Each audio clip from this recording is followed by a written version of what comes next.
Oh, let's get it, baby. It is Bart and Carlin. We're going till 1 o'clock today. Hit us up at Bart and Carlin, at Bart Scott 57, at Ty D Butler. Let's kick it on these phone lines too at 800-919-3776. And if you're listening, you're like, wait, doesn't sound like Chris Carlin. If you're watching us on YouTube, doesn't look like Chris Carlin. That's right, I'm not Chris Carlin. I'm Ty Butler sitting in his seat today for the next 3 hours, leading you into the Michael K. Show. Then the second question is, where the hell is Bart Scott? Where is he? Can't find the man. Now, here's the thing. There was a memo sent out to the entire staff, and we'll get into Yankees and the Jets and Giants, NFL, and all that good stuff. There was a memo sent out clearly outlining the rules of the new studios. And it was as follows. You are not allowed to have food and beverages in the studio. It's not allowed. We're not doing that. We got to be more disciplined. So if you listen to the show every day, you are familiar with Bart Scott's behavior. He comes in, chicken wings and chips and smoothies galore. He decided because they're not allowing him to eat in the studio today, he's just going to sit outside in the lounge. So he's essentially protesting ESPN New York. He's taking a knee on the first segment. He says, I know I get here at 10 o'clock on the dot. No pregame show needed. Got to eat my breakfast. I got to consume the wings with the blue cheese. So Bart Scott, I'm looking at him. He's, in the lounge area consuming his food. So I guess I got to hold it down for the time being. I guess I got to carry the weight, carry the load, just until he arrives to the studio. But let's do it, man. 800-919-3776. We could be 12 hours away, 13 hours away from eulogizing the Yankee season, which obviously as a Yankee fan doesn't sit right in my spirit. It would be an absolute disaster. Now, if the question is that considered a failure? I think the answer is obvious. I listened to Boone 2 weeks ago say it's the most talented team he's ever had. It's all right, Aaron. If the most talented team you've ever had wins 2 playoff games, that's a failure. We don't even have to go all the way to the championship or bust. That's something we can argue and debate about. Because last year, that was a big topic of conversation. Well, how could you call the season a failure if you got to the World Series? We don't have to go that far. If the Yankees get bounced in this round, it's a failure. Got the manager saying it's the most talented team he's ever had. They've got a guy who should be on his way to his 3rd league MVP. Starting rotation, I know Garrett Cole was out, but was pretty damn good. But the question that I am trying to answer for myself in the lead up to this game, and you can hit me up at 800-919-3776, do the Yankees right now look like a team that can beat Toronto 3 straight times? Now, I understand, well, the players, they're only thinking about one game at a time. Bleep all that. Let's have a legitimate conversation. Because I know the players, the manager, the staff, they have to take it one game at a time. But I'm asking you, does this Yankee team look like it can beat the Blue Jays 3 straight times? Because at what point do you watch these two teams play, as they've done 15 times this year with Toronto's won 10 of them, and just decide, yo, Toronto's just better. They're just a better team. They're just better put together for the playoffs. They put the ball in play. They don't strike out. And clearly, they're not afraid of the moment. Crowd was behind them. And I was listening to Alan Hahn on DHR yesterday, and I thought he nailed it. They wanted this series. It's personal to them. It's the first time these two franchises have ever met up in the playoffs, but when you watch the Blue Jays and how hungry they are, they don't want to just beat the Yankees. They want to annihilate them. And they've done that so far in this series. So, of course, the confidence begins to wane. And now your season's on the line tonight. But do you think This Yankee team is capable of winning 3 straight against the Blue Jays, which brings us to something that I was thinking about all throughout yesterday. Sometimes losing reveals the worst parts of a fan base. I understand being passionate. I get it. I understand being disheartened and devastated by what you've watched through the first 2 games.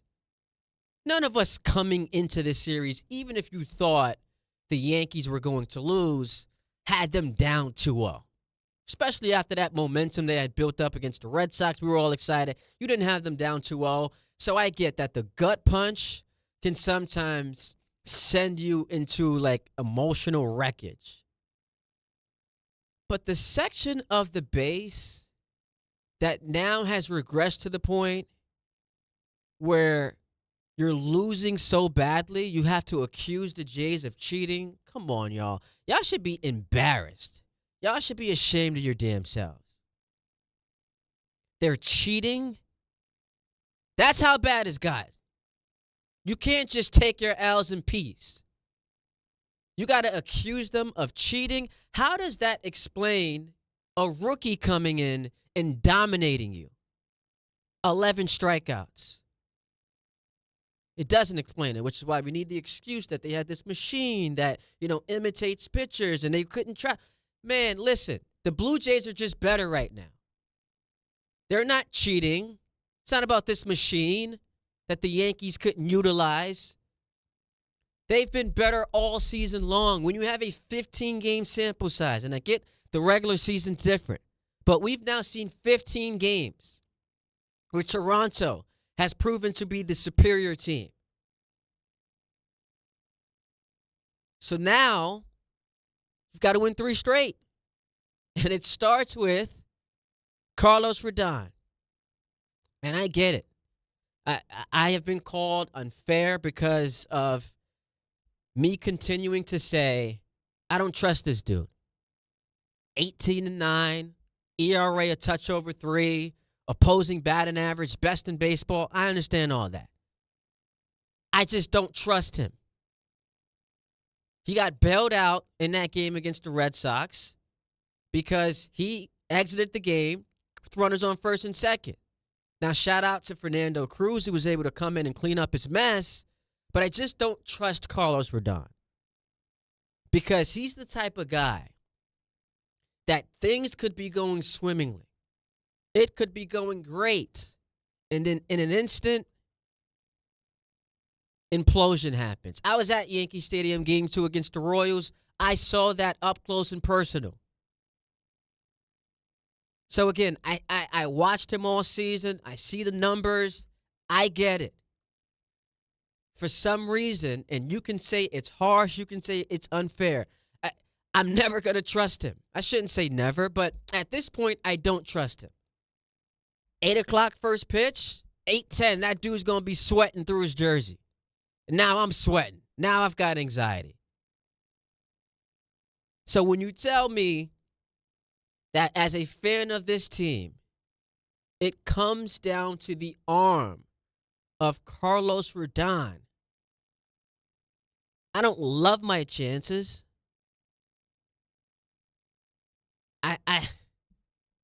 There's an intensity about the playoffs and about Yankee Stadium that can provide that intimidation factor to opposing teams and players, where all of a sudden you shrivel up. And we saw that in the Red Sox series where they were undisciplined, making errors, plays that should have been made.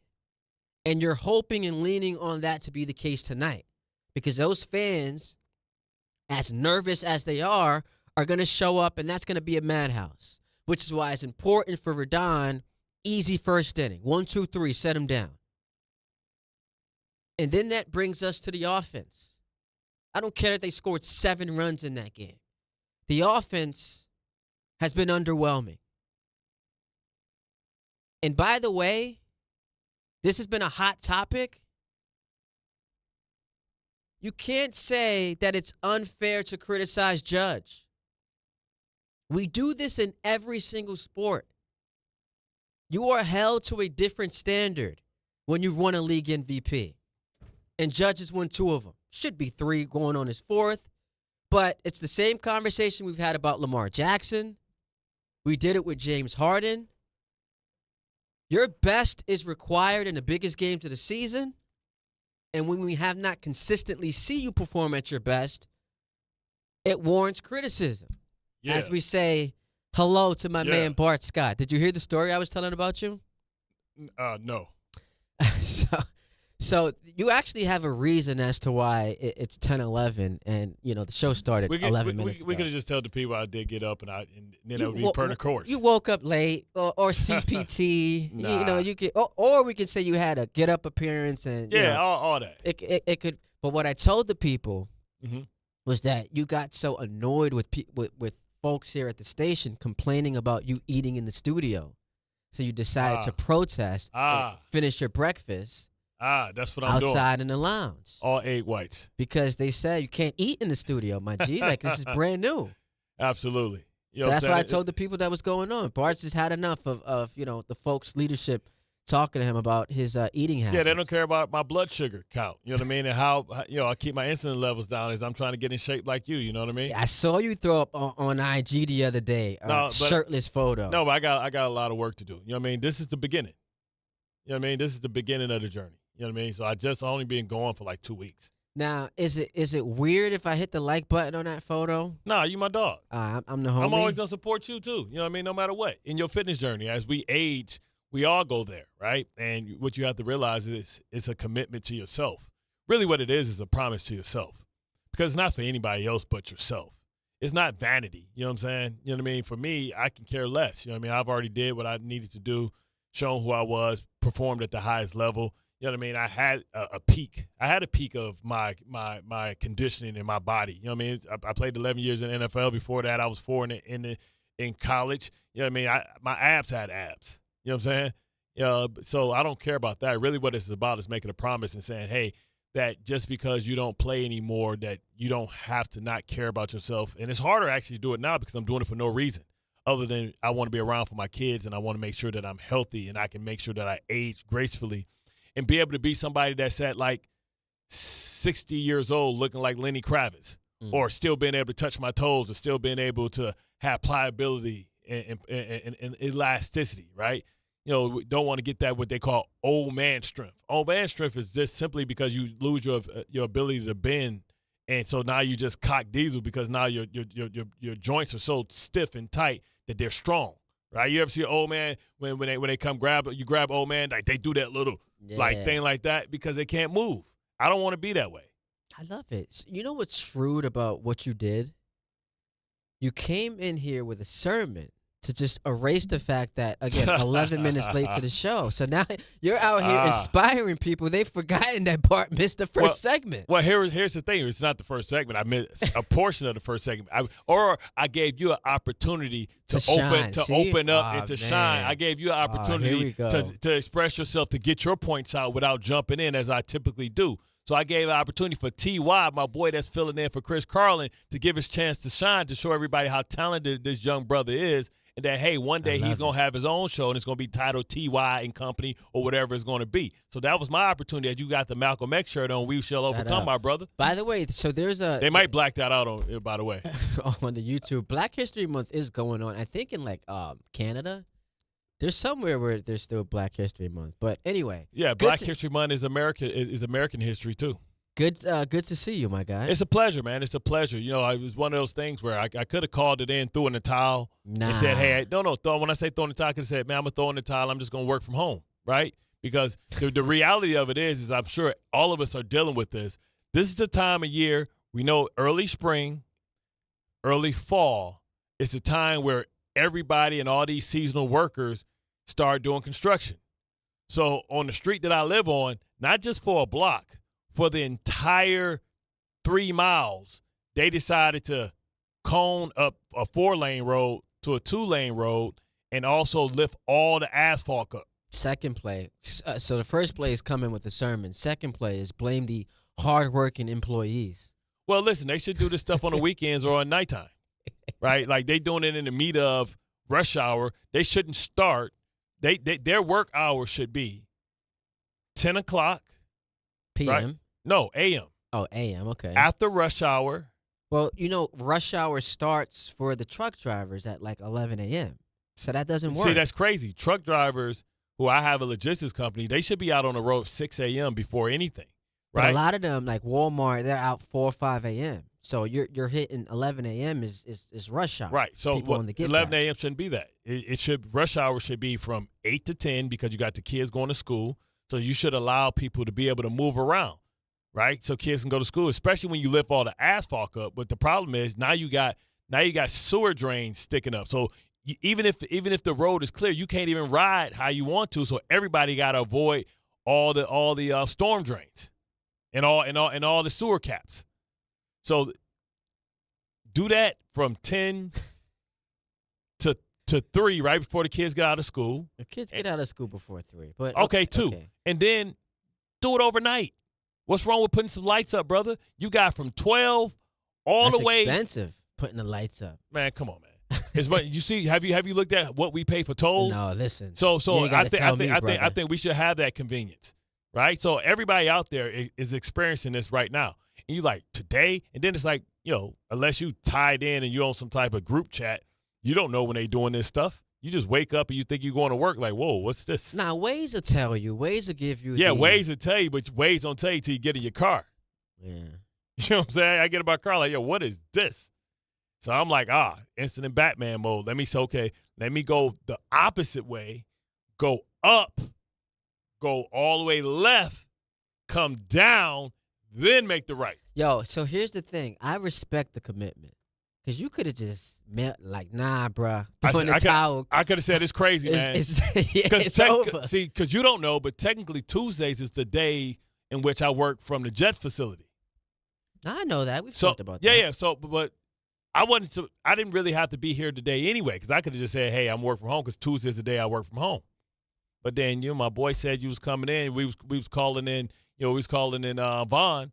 You know what I'm saying? Give me Vaughn. So I'm like, all right, Vaughn coming in. I'm going to catch for him. Yeah, and it's important for you to be at the Jet facility because you got to continue to scream that message about how they're set to end the season on a 9-10 game win streak, as you so eloquently predicted this past summer. We're going to have to talk about that. Yeah, but that was with Vera Tucker and Jermaine Johnson in mind, and Quincy Williams too. Yeah, you hear like we talk talk about the six. Man. We talk about the Ravens being without their top MVP six, quarterback. Right, their top 6. Yes, let's compare that to the Jets.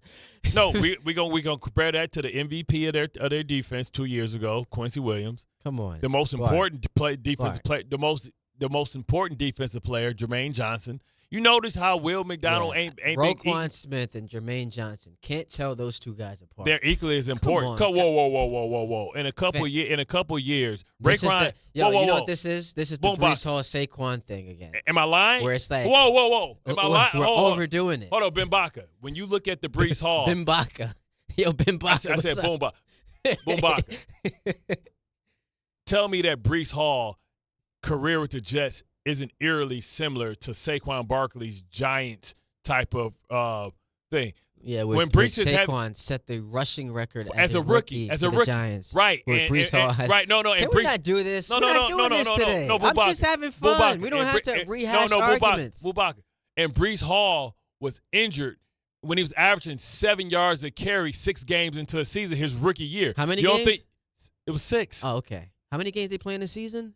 Bro, he was How many games they play in a season? A lot. It's 17, right? Right. So we can't use 6 games. Bart, let's not do this today. There's a lot to talk. We got Wayne Corbett joining us in 10 minutes, which I'm excited. You still don't think Breece Hall, if given an opportunity, would be the same player with the Ravens? Let's say Saquon went to Saquon just went where? Today. No, Saquon just no. We especially can't do this. We're going to end 2 days after Breece Hall, who I like by the way, and how many yards fumbled and changed the entire direction of the game. Saquon's never fumbled. Boom Baca. How many yards did Breece Hall average Sunday? Yo, there are people. No. There are trucks. The trucks that we talk about. I don't know, so I'm gonna guess 8. Driving off the road right now. He averaged 9 yards to carry. Those people putting asphalt down or like 14 carries, like it's a 115 yards, and 42 receiving yards. He had Satan, he had today. 160 Not yards. today, Satan. Listen, he had 160 yards Right. of total offense on 20 touches. Bart. Oh, Bart's right in the sense that Breece Hall has the talent to be – he's easily one of the best backs in the league. He has the talent to be one of the best backs in the league. Yeah. So Saquon went where? Saquon went to the equivalent of the AFC equivalent of Baltimore, Kansas City. You tell me Breece Hall don't go to one of those places. He ain't Saquon Is he Barkley. fumbling? You act like Saquon ain't never fumbled. Is he fumbling? He's a better receiver. He's a better receiver than Bart, Saquon too. Can I ask you a question? Running backs fumble. You said we weren't going this way. Can I ask Derrick you a Henry question? fumbled. Is he not a first ballot Hall of Famer? Oh, Can okay. I ask you a Thank you. question? Then Jerome Bennett's fumble on the goal line. So here's against how I know we're Indianapolis. off the rails. No, let's get back on. See, he can't help himself. He cannot let me get the last word. He said, let's not do this. We have Wayne Corbett, and already he can't get back on track. Just let it go. Silly me takes exception. Bubak, he can't let it go. You see what I'm saying, Bubak? Juxtaposition Bubak, of he can't let Breece it go. Hall and Bart was Derrick right. Henry. Bubak, he can't let it go. Silly me. He can't let it go. I'm like, oh, man. He cannot All right, let's go. it Can we get go. back on the Bubak, rails? yes, we we can. get back yes, on the rails? Yes, no more Please. Breece talk. Yes, Please. yes. We were talking about the Yankees Yes. before you so rudely interrupted Yes, us. and I heard you. You were talking about Aaron Judge and how he never shows up in the big moments. He's supposed to be the greatest player of the regular season. He is the regular season MVP. He is James Harden. He's going to stack it all up. But when you need him the most, he's nowhere to be found with the big play, and he had the error the other day. And I'm with you. And he understands he has to carry that. He will never be considered the greatest Yankee of all times, not even top 10. He's not even top 10 because he hasn't shown up in the biggest moments. He hasn't passed Alex Rodriguez. You know what my problem is? People are bringing up, he's hitting 444. Who cares? Dog, you're the MVP of the league. He's going to win it this year, too. Yes. Back-to-back we MVP. need you to come up in big spots. So a meaningless Is he Barry single. Bonds? What do you mean? You know, Barry kind of choked a little bit early in his career as well. Yeah, I just – but, you know, the problem with Judge is he's looked at differently than Bonds, obviously, because he's a clean player. And now we've gotten to the point where I think there's a legitimate question to be asked about, is this a legacy-type game for him tonight? And the rest of the series – If he comes up short, listen. If they get swept remember, and he's 1 for 4 with a single – he's going to take a beating the next couple of months. Tell me the last time that we have seen – tell me the last time that we've seen – or any time that we've seen Judge kind of going to run like Bryce Harper went on a couple years ago. We've never seen him take over a postseason, even in defeat. Yeah, I mean, he had the big home run against Class A last year, but he still hit under 200.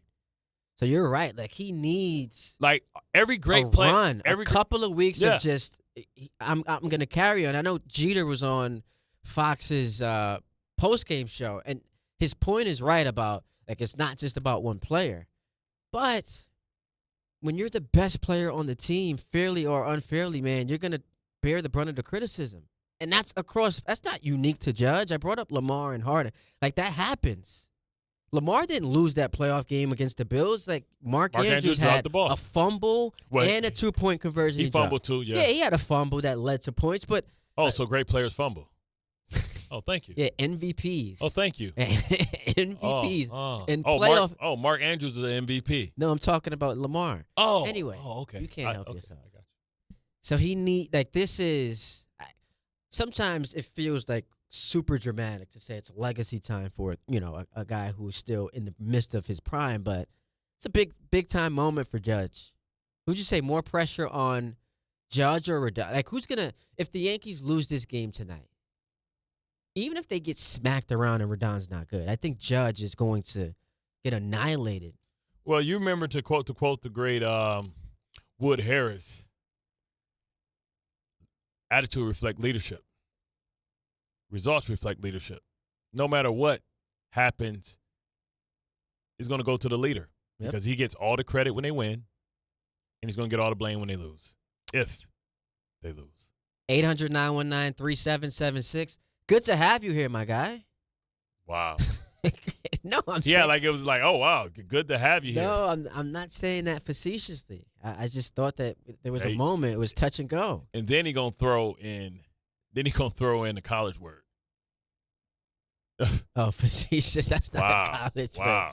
Wow. We got Wayne Corbett joining us next. Excited to talk Don't some use Jets facetious with with Wayne. Wayne's going to hang up on you. 800-919-3776. We'll get back to the Yankees, of course. They play a do-or-die game tonight at the stadium. Talk some Giants as well. But coming up next, Wayne Corbett, former Jet, Ring of Honor member. Excited to talk to him about what has been a disastrous start to the season so far. It is Ty Butler, Bart Sky, right here on 880 ESPN and the ESPN New York app. To help those who want to be helped, but may not be able to afford it. That's what PGA Tour winner Grayson Murray had envisioned for a foundation before he sadly took his own life at just 30 years old. His parents channeled their grief into creating the Grayson Murray Foundation, carrying out his vision to help those struggling with mental health and addiction. To donate and learn more, visit GraysonMurrayFoundation.com. It's been a rough morning trying to get over to New York from the George Washington Bridge. Was still at least a 30-minute delay. There was a vehicle fire earlier on the Cross Bronx. That has been cleared. Heavy traffic down by the Throgs Neck Bridge. There's some police activity on the 295-695 merge before the Throgs Neck Bridge. 678, the Van Wyck north and southbound delays by Hillside Avenue. That's construction work. And in New Jersey, westbound side of 280 very slow in toward Newark at exit 14 with that new road layout. Turnpike is slow at exit 14 to 15E. And 1 Skyway very slow over to Jersey City.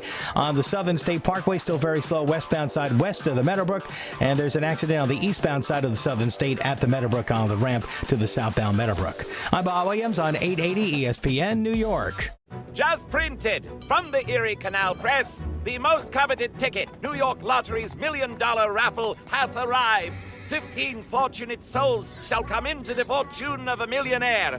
Translation, the $1 million raffle is here, and 15 winners are going to become millionaires. The New York Lottery commemorates 200 years of the Erie Canal with your best odds of winning $1 million. Limited tickets available. Ask your local retailer today. Please play responsibly. Must be 18 plus. Gambling problem? Call 1-877-8-HOPE-NY or text HOPE-NY. The Fox Nation Patriot Awards returns for a new year. Are you ready to get the show started? Join host Sean Hannity and special guests and be part of the celebration live in New York. Tickets are available now. Go to foxnation.com/Patriot Awards. At City Harvest, we believe no New Yorker has to go hungry. With your help, we're on the road 365 days a year, rescuing over 77 million pounds of nutritious food and delivering it free to millions of New Yorkers, transforming surplus food into sustenance, sustainability, and smiles, rallying thousands of New Yorkers to power a network of nourishment across our city. One day, one meal, and one New Yorker at a time. That's how we feed good. Donate at cityharvest.org. There's nothing the voice in our head obsesses over like our health. But with over 100 lab tests and insights, Function can help answer the questions like, why am I so tired all the time? How can I get better sleep? My friend was telling me about magnesium gummies she takes. Know if my heart is work stress affected? It's time to up my cardio. If my mom has something, how would I find out? It's time to get some blood work done. A Function membership gives you a comprehensive health check with results tracked over time. Find out what you're made of at functionhealth.com. Ballybet Sportsbook. Yo, Ballybet stacked for football season. When it comes to sportsbook apps, it's undefeated. Ballybet. Check out that brand new parlay zone. Here's the kickoff. Build your bets and place them right on your phone. What?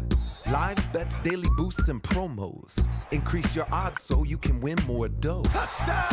Ballybet's the play. Make game day more fun and download it today. Must be 21 plus, New York only. Gambling problem? Call 1-877-8-HOPE-NY. Ballybet, Sportsbook and Casino. Download it.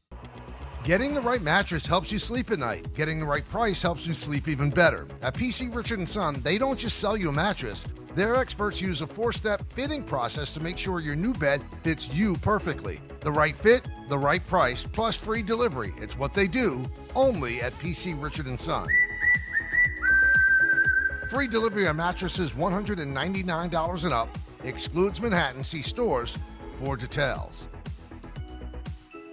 At Uline, they know going the extra mile takes hard work.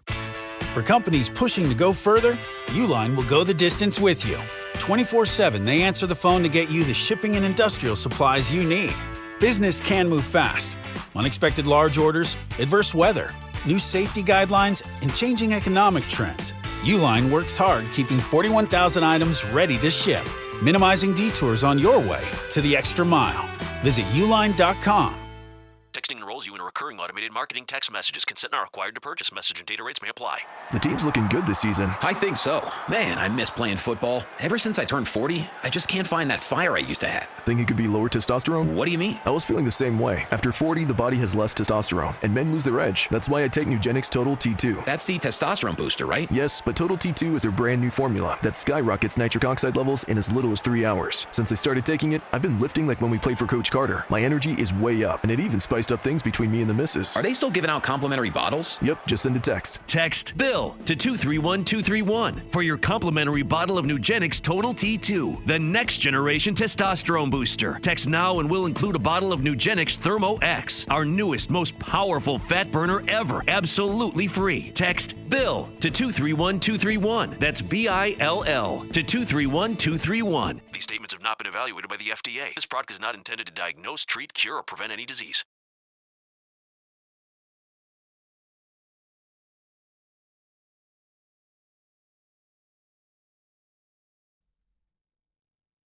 Bart and Carlin, Ty Butler in for Carlin today. Bart Scott, nice enough to join us on the show. Yeah, nice enough to join you.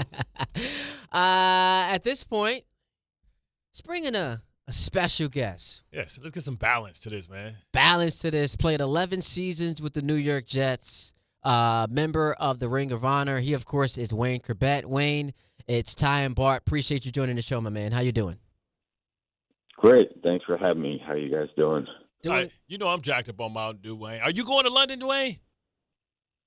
I will be there, and I know you'll be there too, and I can't wait, man. Can't wait. Oh, wow. No, absolutely, man. We're going to hang out, man. Wait, I got some spots for us to Did find. you do that purposely, or did that just kind of happen naturally, the whole can't wait thing? You know, the first one wasn't on purpose, but then the second one was. Once I figured out I used his trade line there thing. But, yeah, excited. You know, when I get a chance to talk with Bart. And I know he's got a lot of opinions on what's going on. I'm curious to hear him right now. All right, so let's start with DraftKings. I know you're doing some work with them. Tell us about what's going on at DraftKings. Yeah, I teamed up with DraftKings. I know obviously people, know about that. Visiting the app, the DraftKings app, actually makes the games a little funner.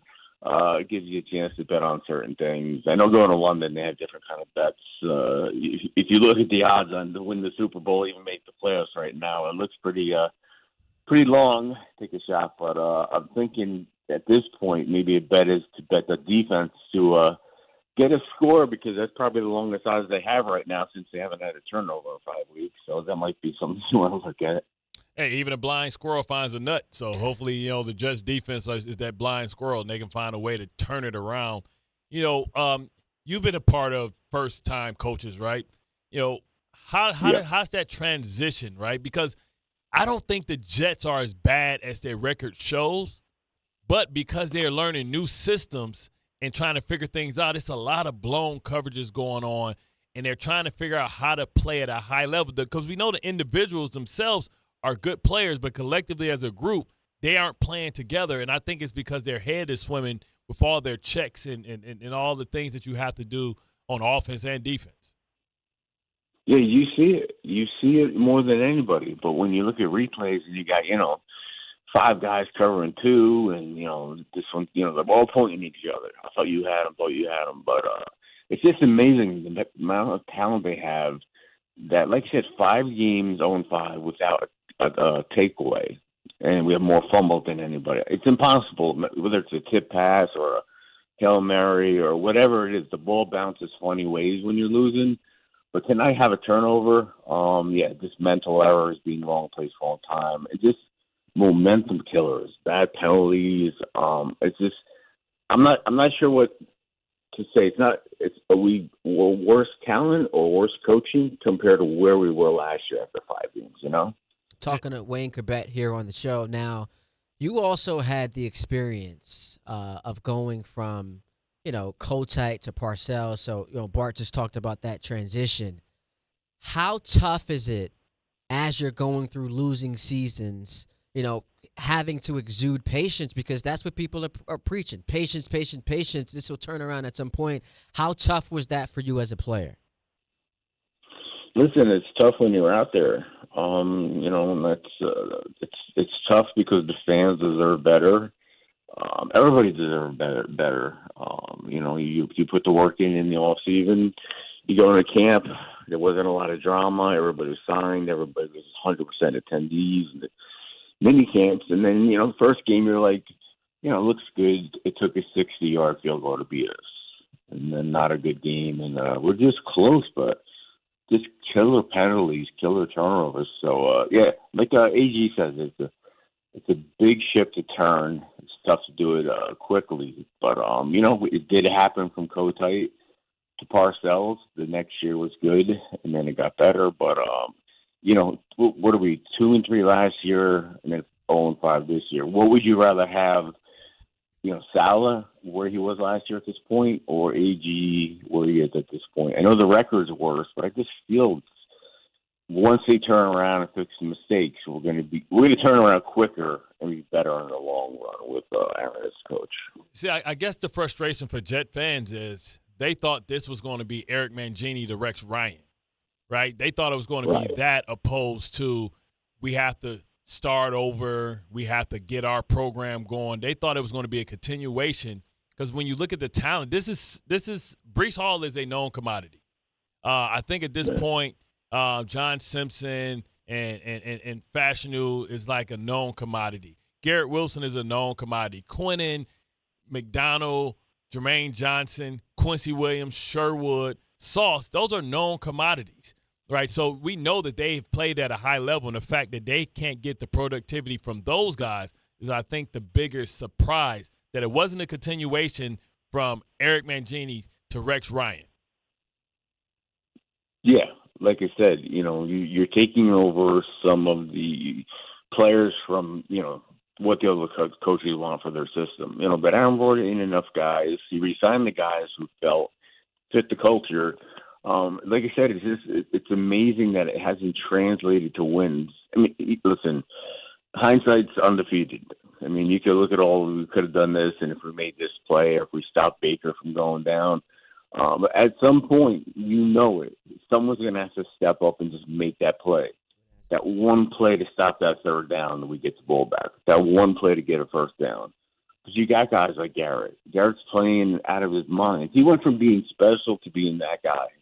Garrett, the way he plays, and Breece, certainly we know what he can do. Justin Fields, statistically, he's done his job. He's not the problem. Obviously, maybe some was in garbage time, but he is the quarterback now, and I believe he will be next year. I know we're number one for draft picks, but he has done nothing wrong. It's just been inopportune times, mistakes, and problems, but. Yeah, they have the talent to turn around, but what's it going to take? You can't cut everybody that makes a mistake. You know what I mean? Yeah. So you were a great receiver, Ring of Honor, correct? So you look at a guy like Garrett Wilson, and you know how lonely it can be when you're the only guy that's on the scouting report. You had Lavernius Coles and Keyshawn, and you guys complimented each other to allow each other to be able to get matchups where teams couldn't just say, we're just going to stuff the coverage to him and he's not going to get anything. And even with that, Garrett still gets it. How frustrating can it be when you're the only guy out there and you just have to go through the gauntlet? I always say the first 3 years of Garrett Wilson's career, I think he's worked harder than anybody in football for 1,000 yards. Yeah. Listen, I mean, and I seen the end of the game. Tell me, just get me the ball. Just show it, just get me the ball. And they're still, they're putting the coverage over, safety over the top, this and that. And then they throw it. And the plays he's making, the catches he's making are phenomenal. And like you said, he has no help. When I was there as a rookie, there really wasn't any vet. I mean, the guys I lined up with, nothing against them, weren't people who, was like Ryan Yarbrough and Charles Wilson, guys who didn't have a name. We really – none of us draw special attention, but then we drafted Keyshawn. We brought in Jeff Graham. We brought in, Webster Slaughter, and then it was better. And then all of a sudden we got, Lavernius, we got, Santana Moss. When it was the three of us, or me, Keyshawn, and Dedrick Ward, it just made it so much easier. You throw a good tight end in there, and then, pick who's going to beat you or who you're going to stop. And without that, without help, I know Lazard's been hurt. He's not going to London, and another guy not stepping up other than the tight end. It's going to be like that all this year. And you can't put that all on Justin and Aaron's shoulders. Talking to Wayne Corbett here on Bart and Carlin. Now, you played with Aaron Glenn, so you have some experience, going back to your playing days. And I know that was a long time ago, but are you completely sold on him as the head coach of this team? Yeah, 100%. Listen, I'm biased, too. I'm biased with everything with the Jets. I'm a lifer. I've been involved with the organization for 30 years, as rookie 30 years ago. But listen, I believe in it. I believe the owners will do what they can. They've tried bringing in different coaches, different players, the big names, then you got the blue-collar, lunch pail, good locker room guys. So they're trying everything. But I went against Aaron thousands and thousands of times. And he's the left corner, I'm the right receiver, one-on-ones, 2-minute drill, 7-on-7. So I know what he's made of. I know how smart he is, football-wise, football IQ. But, he started Aaron as a scout. He started, looking for talent. So he can evaluate talent, and then he's a position coach, a coordinator. So, he's been a part of the rebuild with Dan Campbell in Detroit, so he knows what it takes. There's a little bit of Parcells, a little bit of Peyton, a little bit of Algaro, a little bit of Campbell. So he has everything it takes, but he can't go out there and make the plays for these guys.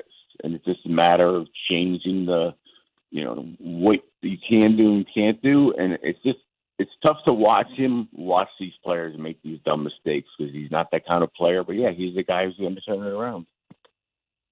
One final question for you. When you hear the phrase "same old Jets," what does that mean to you? And do you take offense to it? Is that something you subscribe to? Like, what is that? How does that sit on your desk? Same old Jets. Listen, there's other teams, in other sport, whatever it is, and of course the NFL have the same kind of issues, but it's just. You're in New York, it's been the same for a long time, for 50 years, I guess it is, because we always seem to have to find a way to lose it at the end, or we always give hope, and it just goes back to same old Jets. Listen, fans have every right to say that, and it is like that sometimes. They pay big money to support the team, whether they go to the games or not. But, yeah, until they win and turn around and start winning games, it doesn't matter the moral victories or how good we think we could be. Until we win, that's how it is. I don't blame the fans for saying it. It pisses me off, but I can't blame them. But, I think Aaron's the guy to turn around. But, yeah, it's a thing. Bart knows it's a thing. If you're losing, that's what they're going to say. But, no, I don't agree with it. And, I wish they wouldn't say it because I don't think it's true right now, but until they start winning games, obviously, this is how they're going to be treated. History's been written by the winners, man, and you got to wear that scarlet letter until you prove them wrong. And dude, you got to wear it till you prove them wrong. But that's how it is. And then the good thing is they're going away. They're going to London. It's just them and themselves, and who's in that locker room, and that sometimes that helps. To go out in a game and not worry about the first drive or first this or that or first mistake that you're getting booed. So I think it helps going away, going out of country to get the first win. Well, we appreciate you joining the show, Wayne. Good luck with the DraftKings and all you got going on there. Safe travels. Also, my bad. I didn't mean to, age you when I said it was a long time ago you played with Aaron Glenn because I heard your reaction. But really appreciate you joining the show, my man. I mean, all right, Bart. I'll see you out there, man. Love you. No doubt, man. Love you too. And listen, this kid was born like in damn near the 2000s, so whatever, man. We got chest hair older than him. That was Wayne Corbett. Yeah. We appreciate him joining the show, former Jet. 800-919-3776. I see you guys want to talk to us about the Jets, about the Yankees, about the Giants. We have a LeBron question online, so let's get to these phone calls on the opposite side of the break. Ty Butler, Bart Scott going till 1 o'clock today, leading you to the K-Show right here on 880 ESPN and the ESPN New York app. Honey, this is it. Shot clock winding down. Trailing by 2. When you can't miss the last shot, and neither can he. Don't take slow for an answer. Pastrello shoots. Swish! Good to see you, Charlie. Switch to Optimum Fiber, the fastest and most reliable fiber internet, starting at just $40 a month. Call 888-4OPTIMUM or visit Optimum.com today. What went through your head on the last shot? It all happened so fast. Optimum. Don't take slow for an answer. Terms apply. See Optimum.com for details. The Association on Aging in New York is celebrating the 60th anniversary of the Older Americans Act, which funds vital programs for millions of older adults. Services include meals, transportation, home care, Medicare counseling, case management, and caregiver support. Today, people are uncertain whether some programs remain available. We can help. To learn more about these essential programs and how to keep them, visit our website at agingny.org. Sponsored by the Association on Aging in New York. At Uline, they know firsthand the road to success is an uphill climb. Uline started in the family basement, and through hard work is now North America's most trusted shipping and industrial supplier. They get what it means to have the support of reliable, hardworking partners. So they keep 41,000 items ready to ship. Whether your company is still in a basement office or expanding cross-country, Uline will be there on your road to success. Visit uline.com. The post-crib assembly press conference, brought to you by Progressive. Michael, you had some trouble putting the crib together today. What went wrong? You know, those instructions can be tough, and, well, you saw the outcome. Were you upset when your wife pulled you and called in the backup? No, I mean, the baby needs a crib to sleep in, so whatever it takes. You've got a changing table to put together next. It's got a lot of drawers. What's your comment? You know what? We're done here. Like it or not, sometimes you need a backup. That's why there's Progressive to protect your home and auto. Progressive Casualty Insurance Company affiliates and other insurers. Not available in all states or situations. What if you could instantly find whatever you need exactly when you need it? We're talking everything from parking spots to holiday gifts to the perfect shoes in your size. Think of all the time you'd save. While you may never instantly find these things, if you're hiring, you can find qualified candidates right away with ZipRecruiter. ZipRecruiter's powerful matching technology works fast to find top talent, and their advanced resume database lets you unlock top candidates' contact info instantly. Try it free at ZipRecruiter.com/sports. That's ZipRecruiter.com/sports. From the regular season to the Super Bowl, ESPN New York is your destination for football. We've got crazy fans.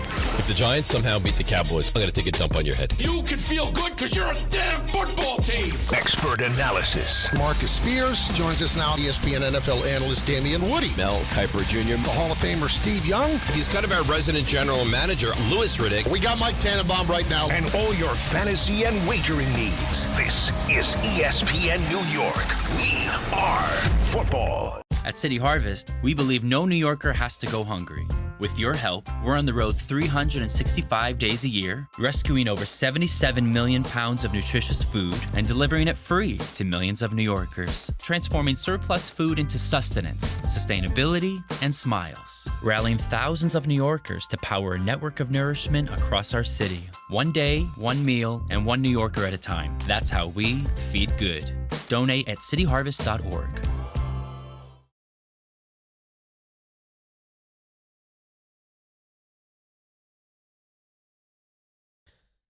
Ty Butler in for Chris Carlin today. 800-919-3776. I kid you not. If you're watching us on a YouTube stream, my man Bart, just busy man, taking calls. I actually admire that you've found a lot of success post-NFL career. You've diversified your portfolio. Yo, I was talking to Larry Hardesty. Hashtag I do a lot of stuff. I was talking to Larry Hardesty about a month ago, and your name came up, and he's like, "Yeah, that dude is smart. He knows what he's doing. He's got his hands in the right place." I just try and listen and learn, man. Stay busy. You know, it's a lot of guys out here that's doing good things, and I try and learn from my teammates and hear things that other people do, and you just try, man. Life is life. You know what I mean? I wish I can get into some other stuff. I wish I knew things before I got to this age. I wish I would have figured some things out earlier, but it works out the way it's supposed to. Yeah, exactly. And it's a learning lesson. You know now what I mean? It just dawned on me why you hung up the phone. It wasn't because we came back in the segment and you were interested in talking to me. It was because you have this Samuel Institute read that you gotta get across to our audience. Well, I mean, the reason I wanted to throw this in because after the conversation between me and Wayne, I realized that it's a lot of hurt people out there. What's What's wrong with you? It's a lot. No, it's a lot of hurt people. Listen, they hear us talk about the Jets. They're saddened. Oh, okay. You know what I mean? They don't feel good. You know what I mean? That registered incorrectly. Yeah. My bad. It's all good. Your data processor's all backed up, man. You know what I mean? So listen, I want to tell everybody, listen, I understand. It's fall. Don't sit on the sidelines because of pain. If you're tired of waking up stiff, fighting neck pain because you cramped up and fell asleep in the lazy boy looking at the Jets and your feelings was hurt and you just cried in the corner, don't worry about it. Back pain, joint pain, don't miss out on the things that you love. It's time to take action. Call Dr. Jay Shaw at Sandwell Pain, Jersey's top pain specialist. Dr. Shaw is an Ivy League trained, double board certified, laser focused on one thing, getting you back in the game. Living pain-free, no surgery, no cuts, no downtime, just precise image-guided treatments that deliver real results. Whether it's sciatica, nerve pain, migraines, or chronic joint pain, Dr. Shaw will design a personalized, non-surgical game plan just for you. Without any pain medication, same-day or next-day appointments are available with offices in Woodbridge, Livingston, and Inglewood. Most major insurances are accepted. So if you're waiting, so what are you waiting for? Don't let pain keep you out of the game and out of the action this season. Visit SandwellPain.com, text, book, or call. You'll wish you met Dr. J. Shaw a lot sooner. Relief starts today, and hopefully the Jets win start tomorrow, and the Giants too. And victory is closer than you think. Wait, the Jets don't play tomorrow. So how would their win start tomorrow? Well, you start winning in practice first. Oh, well, they had a great week in practice last week, Well, according listen, to Aaron Glenn. well, I tell you what, you have a bad practice, it guarantees you. You know how they say, do everything that you can, and it doesn't guarantee victory? So here's and look, we got a bunch of phone calls to get to, but here's what startles me and why I'm laughing. Yeah.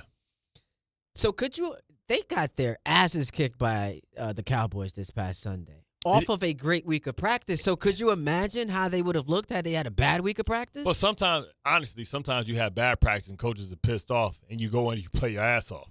You know so what I mean? maybe we need to start having some bad practices. But you can't have bad practice on purpose. Sometimes bad practices just happen. Like you blow a lot of assignments, you forget stuff. Actually, sometimes the more things that you blow, the better you play because you make sure that you don't blow them. When you blow them, you get cussed out all week. So when you see them in the game, you're good. See, when you practice well, they're like, oh, we got it. Then they come on like, oh, man, we worked on this. You killed this in practice. Oh, man. But, okay, I put it like this. Remember the beast mode game? Not beast mode. Remember the game in the Super Bowl where they threw the pick? Malcolm Butler. Malcolm Butler. Yeah. He had blew that play in practice 6 times. Yeah. In practice. And in the game, he recognized and he saw it. He pulled the trigger. 800-919-3776. This should be interesting. Sean in Amityville has a hot take about Sauce Gardner. What do you got, Sean? Sean. Good talk, Sean. Way to go, Sean. Come on, Sean. Going once, going twice. He's going to Sandwell right now. He's like, I can go to Sandwell. He was on the phone with Dr. Shaw. The take was so hot. He just didn't help me. He couldn't get it out. He said Sauce Gardner's the most overrated player in the NFL. So this is what I have to say about that, right? You know I watch every play. And after I watch every play, then I have to talk about it on the post game. But then the next day I go and Tuesday do a show on the Jets. Which, by the way, I text you after a brilliant post game, and I'm still waiting for a response. That was a couple weeks ago. But anyway, go ahead. I thought we were boys. You know we boys. I thought we were on a texting level. I just texted you and I called you this morning. So anyway, like a lot of this is the miscommunication. Like Sauce is expecting help, and the safety play right now is really, really bad. And they're not communicating. They're blowing coverages. When Wayne was talking about 2-3 guys on one guy and the other guy running wide open, on that touchdown pass from Pickens, Dak to Pickens, the safety was supposed to be at the middle of the field, and that's why Sauce was trailing and slightly on the outside. The safety Tony Adams, he jumped him in the corner. Stayed on the low route. It was basically a over route with what we call a post at the top, and he hit the post. And you're supposed to draft the post and let the other person run with the over route, and they didn't do that. And when I look at the film, it's just play after play after play of the exact same thing. 800-919-3776. Let's squeeze this in before we hit a break. Neil's in the Bronx, wants to talk some baseball. What's up, Neil? Good morning, gentlemen. I would like to ask you guys a question, and I'm especially interested in Bart response, being a former athlete. The Yankee standard has always been World Series or bust. And unlike Don Mattingly, Aaron Judge came up with the Yankees with pieces around him to accomplish this. That being said, how would Aaron Judge be ranked in Yankee lore greatness if he finishes his career without winning one chip, without winning one World Series? How would he be ranked? Oh, it takes a hit for sure, Neil, and we appreciate the call because it's a combination of two things. And obviously this is a conversation that's premature. It's got a long way to go. But if he finishes his career without winning a championship, it's the combo of being championship-less and also you not performing in the playoffs. Because it's one thing if you just balled out and you're raking, like Stanton, for example. And not that those two players are the same, but Stanton, third all-time in franchise history in home runs. If that's Judge and he just doesn't win a championship, he takes a hit to a certain degree, but at least you can look at it and say, one player can't do it all. If you're not winning and you're hitting 200, like that is a resume, a legacy that gets impugned until the end of time.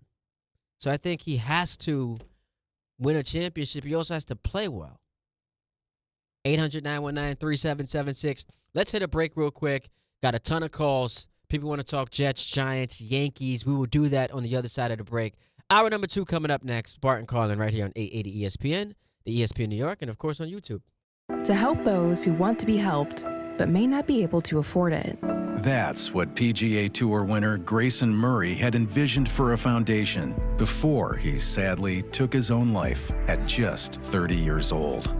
His parents channeled their grief into creating the Grayson Murray Foundation, carrying out his vision to help those struggling with mental health and addiction. To donate and learn more, visit GraysonMurrayFoundation.com. Just printed from the Erie Canal Press, the most coveted ticket, New York Lottery's $1 million raffle, hath arrived. 15 fortunate souls shall come into the fortune of a millionaire. Translation, the $1 million raffle is here, and 15 winners are going to become millionaires. The New York Lottery commemorates 200 years of the Erie Canal with your best odds of winning $1 million. Limited tickets available. Ask your local retailer today. Please play responsibly. Must be 18 plus. Gambling problem? Call 1-877-8-HOPE-NY or text HOPE-NY. Bally Bet Sportsbook. Yo, Bally Bet stacked for football season. When it comes to sportsbook apps, it's undefeated.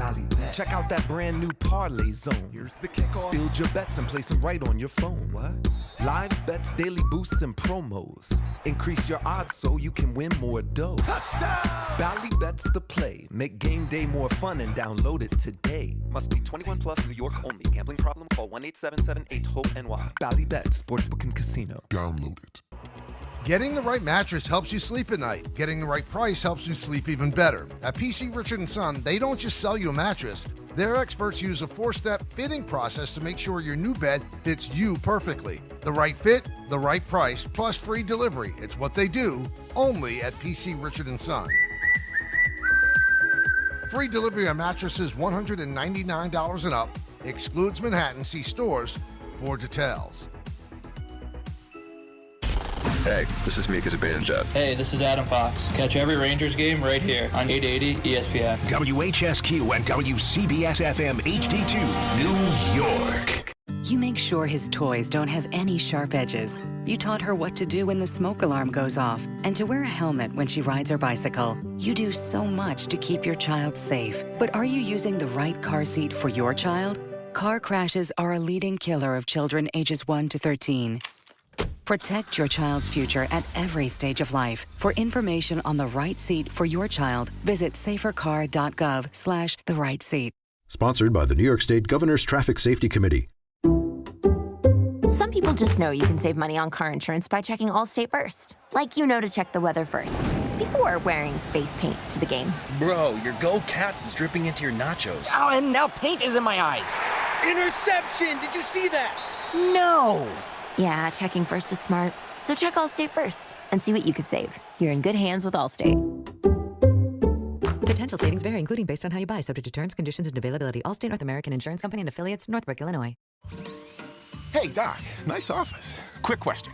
If you had to choose, would you give yourself a root canal or run payroll? Run payroll, no question. Seriously? Well, have you run payroll before? Paying my team with Gusto couldn't be easier. Gusto gives me unlimited payroll runs, next-day direct deposits, and automatically files my taxes. Saves me time. Wow, that's nice. Over here, Doc. Can I run payroll too? Choose payroll without the pain. Visit gusto.com/radio to sign up for free.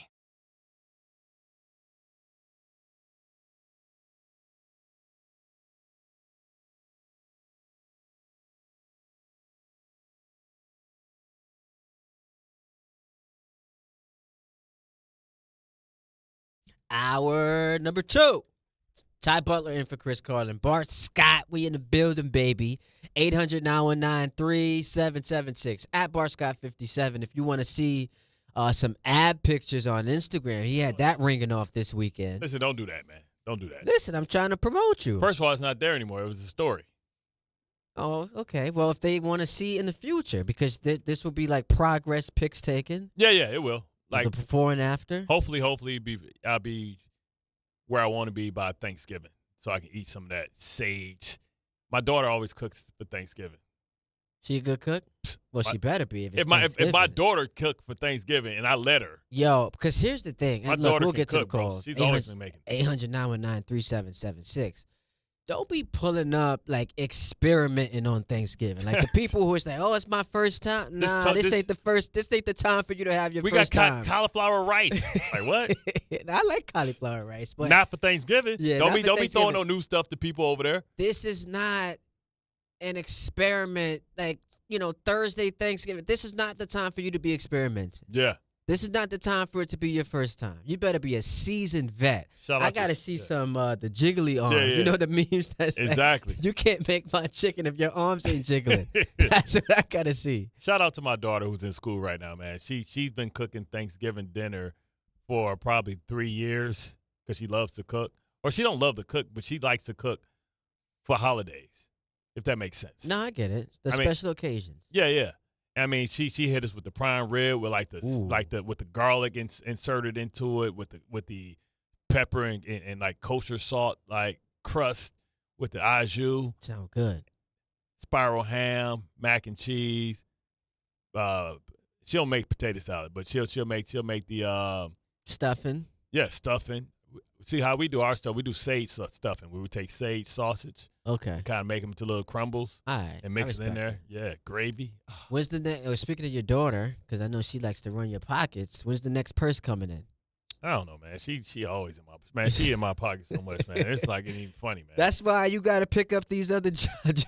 For real, bro. Outside. Got to be able to afford her. Yeah. Hopefully, so like my goal now is like with these little odd ends I'm doing is by November to have my daughter's car totally paid off. She got it last year, so want to pay it off under a year. Make sure that the credit gets good because you're paying things off early. So pay that off and pay my son's car off, so then I have no car notes. There we go.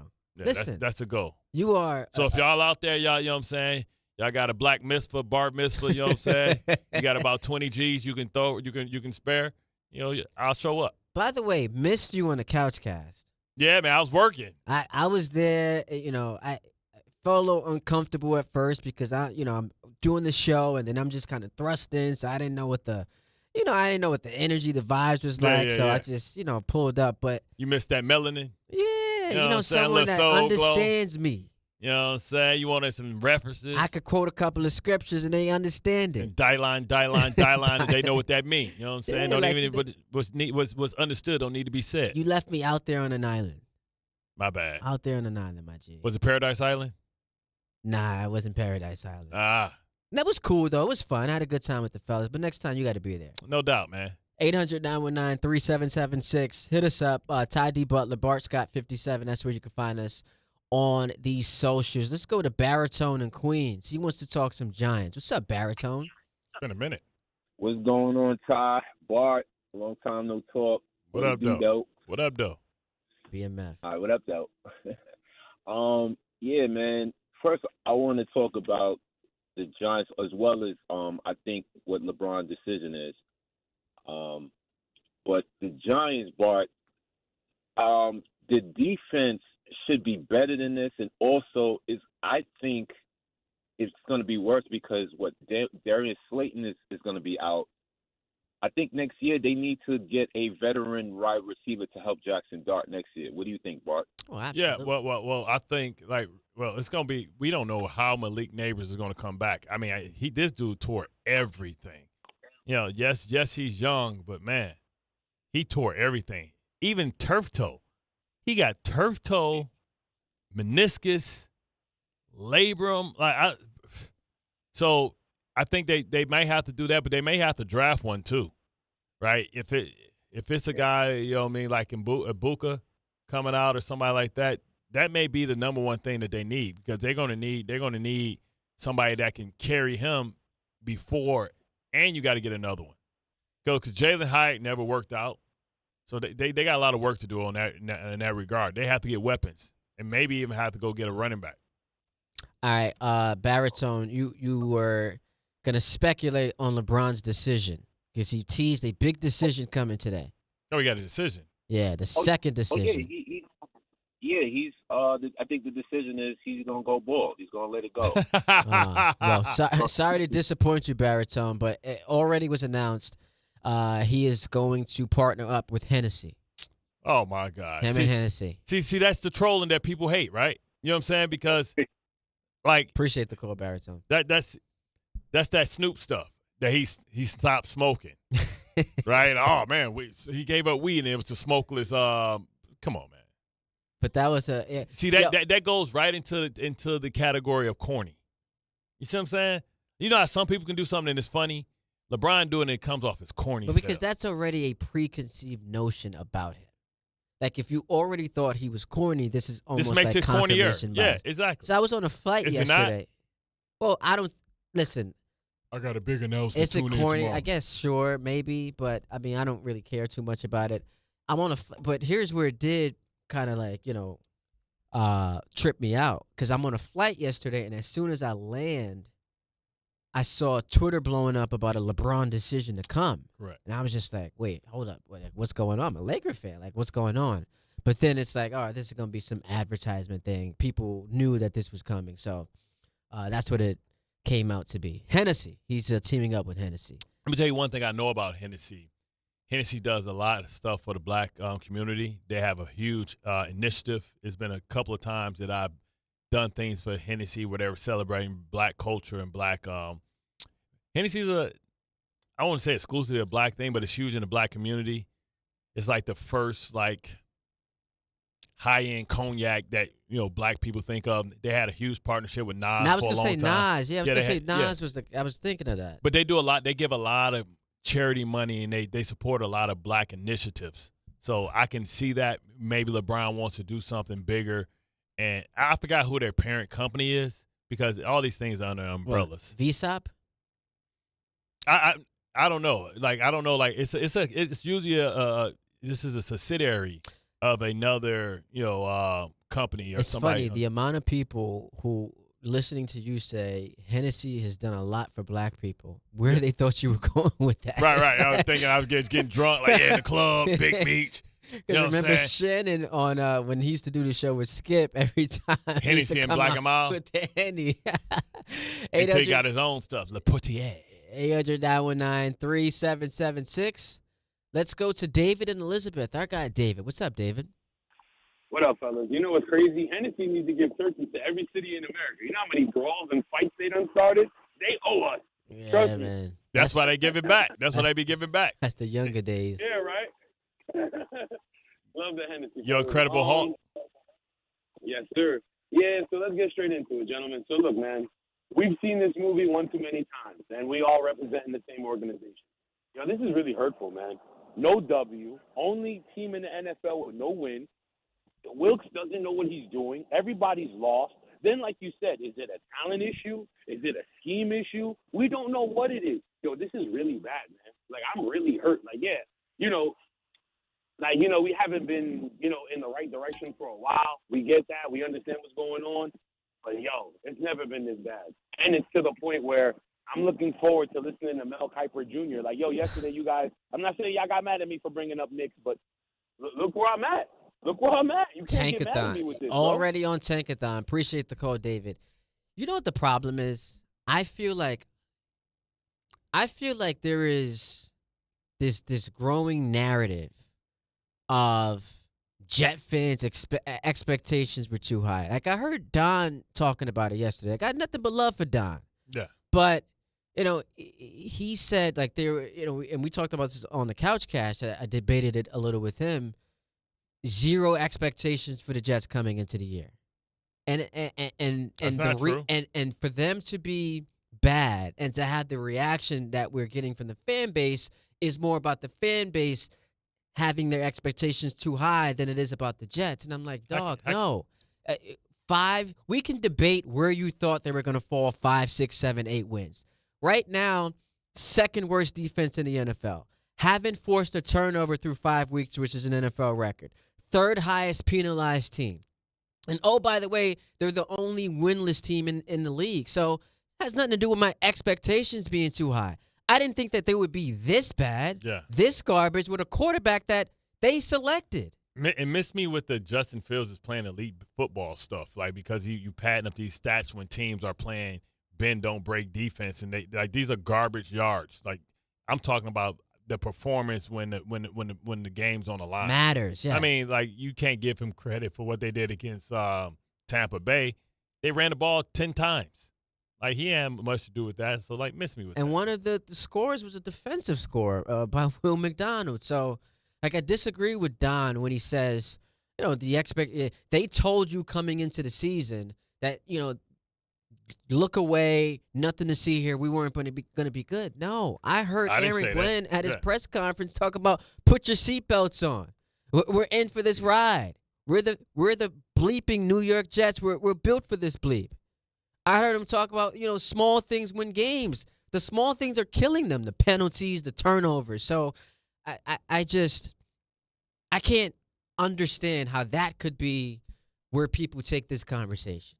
Yeah, I mean, to be the only winless team in the NFL through 5 weeks. Like I said, I believe that this was going to be a continuation of Eric Mangini to Rex. Nobody was talking about, oh, this is a rebuild. Like, that's the case. When you're doing that type of rebuild, you trade everybody. Yeah, and why? So, and that's a great point. If you're rebuilding, why are you giving that contract to Sauce and to Garrett? Why are you bringing in Justin Fields? If this is a rebuild, right? You draft the quarterback. Either draft the quarterback or say, Tyrod, here's the starting job. And you draft the quarterback. Yes, because you're expecting to be bad. Like Joe Flacco, and then you draft some quarterbacks. You don't give Justin Fields $30 million guaranteed if this is a don't look over here situation. So I think a lot of Jet fans, when they hear stuff like that, it appears like they're being gaslit. I didn't get that feeling coming into the season because we kept talking about the last couple of years. Oh, how talented they are! This is a very talented team. It's just not being utilized correctly. But if you get the coaching and if you get the defense to play up to its expectations, there'll be 6, 7 wins. They're 0-5, bro. They're the worst team in the NFL. There's no reason their defense to be worse than Dallas and the Bears. They're the worst team in the NFL. And now you got Denver coming up. They're fighting for it. Well, Tennessee won a game. The Browns have won a game. Yeah, I'm not counting Tennessee's win. That might be the dumbest way I've ever seen any team lose again. Like, and listen, if Gannon would have put his hands on me like that, he deserved to get his ass. He apologized today. Yeah. But that ain't no. He apologized today. Like, it's amazing that a dude thinks because he has a job, he think that he can touch another man like that he wouldn't even try if this was a real fight. He wouldn't try. He would walk the other way. Yeah, that was first crazy. one. The first one was one thing. To walk away and punch him again in the chest is the second one. The second one would have got his ass. I would no longer be employed in the NFL for beating my coach ass on the sideline, but I would have had the biggest lawsuit. I would have had a huge lawsuit. I don't want it to come across as if I'm promoting violence. That's not what I'm doing. He started the violence. But my guy, you come up to me and do that? Nah, man. It's hands and feet. It's hands and feet. Like he was talking to a kid. Which, by the way, you shouldn't even be doing to a kid. At no level was that appropriate. Exactly. Let alone a dude that probably has his own kids. You want me to take it here? Take it there. Go ahead, brother. I don't know if I want to take it here. All right, well, don't do it. What if Aaron Glenn would have did that to a white player? Had it done that. Yep. Yeah. It would have been outrage for him to sit down.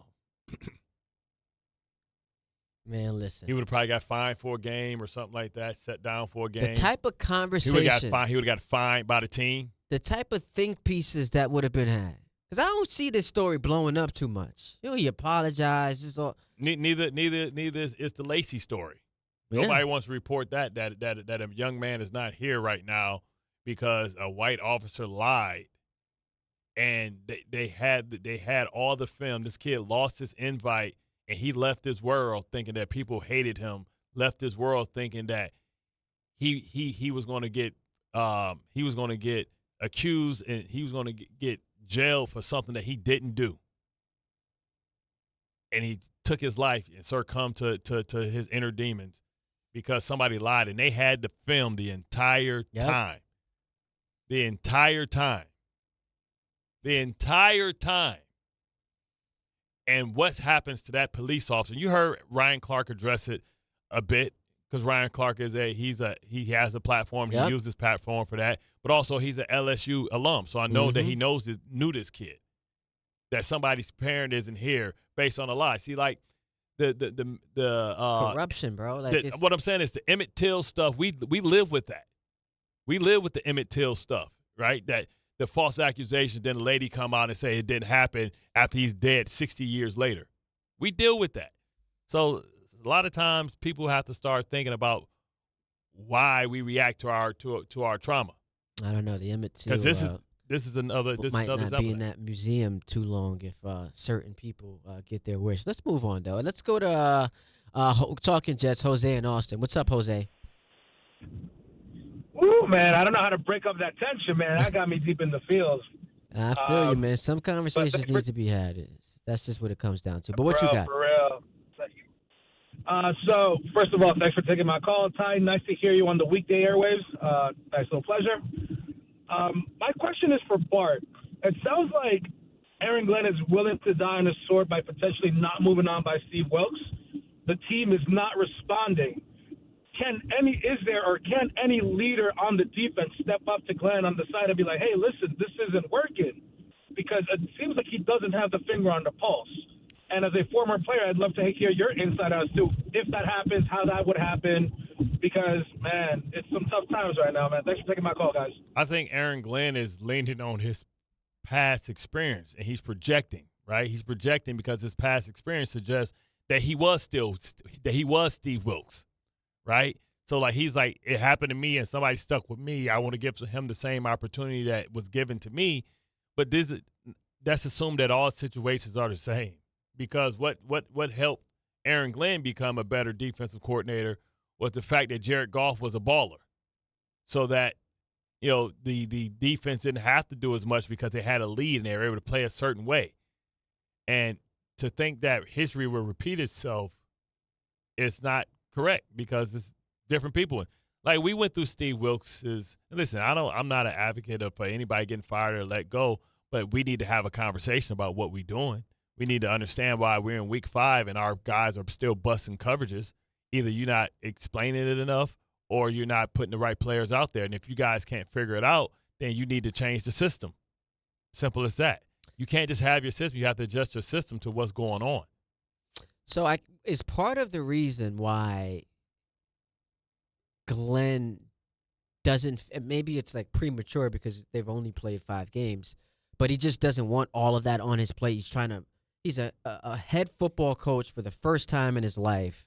So does he want to also be calling plays? Like we saw Ulbrich, that was a disaster last year. Yeah, he wants to be. I mean, listen, I understand what he's doing. It's only very few people that call plays, and I'm not even sure that Aaron Glenn and Steve Wilkes has the same system. It's not like – So why would he have been hired? Because Steve Wilkes is a former head coach. Whenever you're a new head coach, they're always going to bring somebody in that has head coaching experience. He got the young, inexperienced one in Tanner Ekstrand. So, of course, he had to go with a guy that was a former head coach in the league and somebody that had experience. But his recent experience has been one and done everywhere he's gone. But isn't that counterproductive? Like, I understand he checks the box of experience, but don't you want someone who checks boxes of both experience and we run the same scheme and system? No, that's not necessarily true, because all defenses have similar principles and ideologies. Like, it's not that Wilkes isn't an aggressive guy because he blitzes. The problem is they're not getting pressure on the quarterback, though. Well, we just said they had the lowest percentage of actual pressure based off of their blitzes. So that means it's the wrong blitzes, or the blitzes schemes are not good because they're not generating and beating the protections. Right? He's not scheming up them to get free. Teams are picking it up. So Aaron Glenn was ultra aggressive last year in Detroit, but it was a different system, and they have to figure it out. Let's go to or if he doesn't figure it out, I tell you what, they lose to the Panthers, Cleveland, Atlanta. They win 3 games. He won't have a choice but to make an alteration to his coaching staff, because we saw it with the Mets. Woody ain't gonna let that roll. Like, you be like, hey, bro. But see, I don't like that. I don't like the Woody's not gonna let that roll. He shouldn't be making the decisions. No. This should be Aaron Glenn making those decisions. Who would let that roll? When we sit down, I don't need the owner being heavy-handed in decision making. I get what you're saying, you Bart. have to. No, the owner has to hold the head coach accountable for why it didn't go. All right, why is our defense the worst? It's the owner. He has to say, this guy you put this guy over the defense, right? Bart, the owner wouldn't be able to sit in a room with you and talk football. Do I trust that he has the acumen to be able to make decisions? You don't have based on just because they had an awful season. You don't have to have football acumen to lead. I'm not talking about the X and O's, the minutia. You trusted him with the defense. The defense has individual talent. Then you have to explain to me why underneath his leadership are they the worst defense, in the NFL.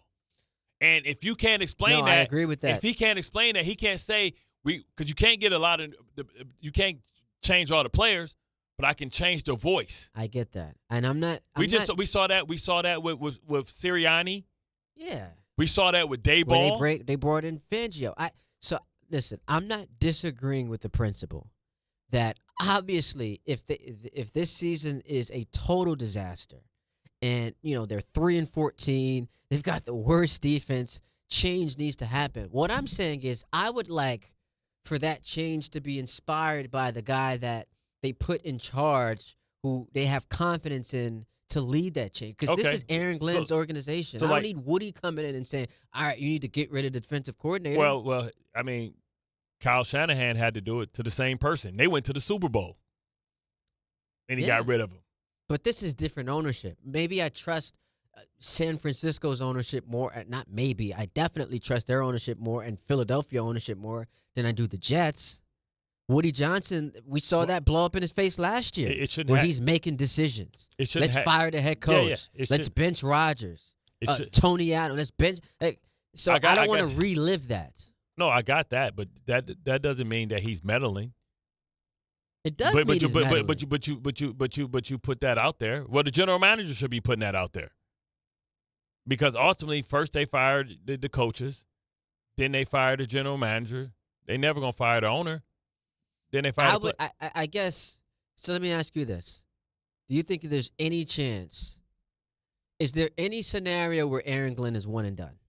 No, not Aaron Glenn. No. I know this is a different conversation. It's not. That was my first question. It's not. It's not. So working under that umbrella, I now, if I'm Woody Johnson, because I hired him and I gave him all this power, would expect that he's going to make the decisions that's best for the organization, which includes who his coordinators are. I don't need to tell him, this is what you need to do. Well, I'm watching. Yeah, I'm watching. You trust your kids that you raised them right and you did everything right. But then if you're like, man, I can't believe you made that decision, brother. That's what you're going to live with? All right. That's on you. No. I'm going to say, all right, that's what you want. Yeah. You believe in him. Next year, this happens again. All y'all can get the hell up out of here. But I think you're misconstruing what I'm saying. Wilkes in this scenario that I'm painting is gone. Like, we both agree that if the season goes the way that it can, he's gone. I just want that decision, the genesis of that decision, to come from the head coach and not the owner. Is that fair? Okay. 800-919-3776. We still got some people. I love y'all, passionate. Some guy says the judge hate is unwarranted. So got to get to the Yankee fans. Hit us up. Coming up next, though, audio files. So we'll hit a break here, going to 1 o'clock right here on 880 ESPN, the ESPN New York, our app, and, of course, on YouTube. Tuesday with Don, Hahn, and Rosenberg. Will the Yankees keep their season alive tonight? We feel like we've been playing with a lot on the line every single day. And we'll go into our, hitters meeting, and it's about win today. It's about going up and trying to win every pitch and keep it small, keep it simple. What do you expect from Carlos Rodon? Don, Hahn, and Rosenberg today at 3 on ESPN New York and streaming live on YouTube.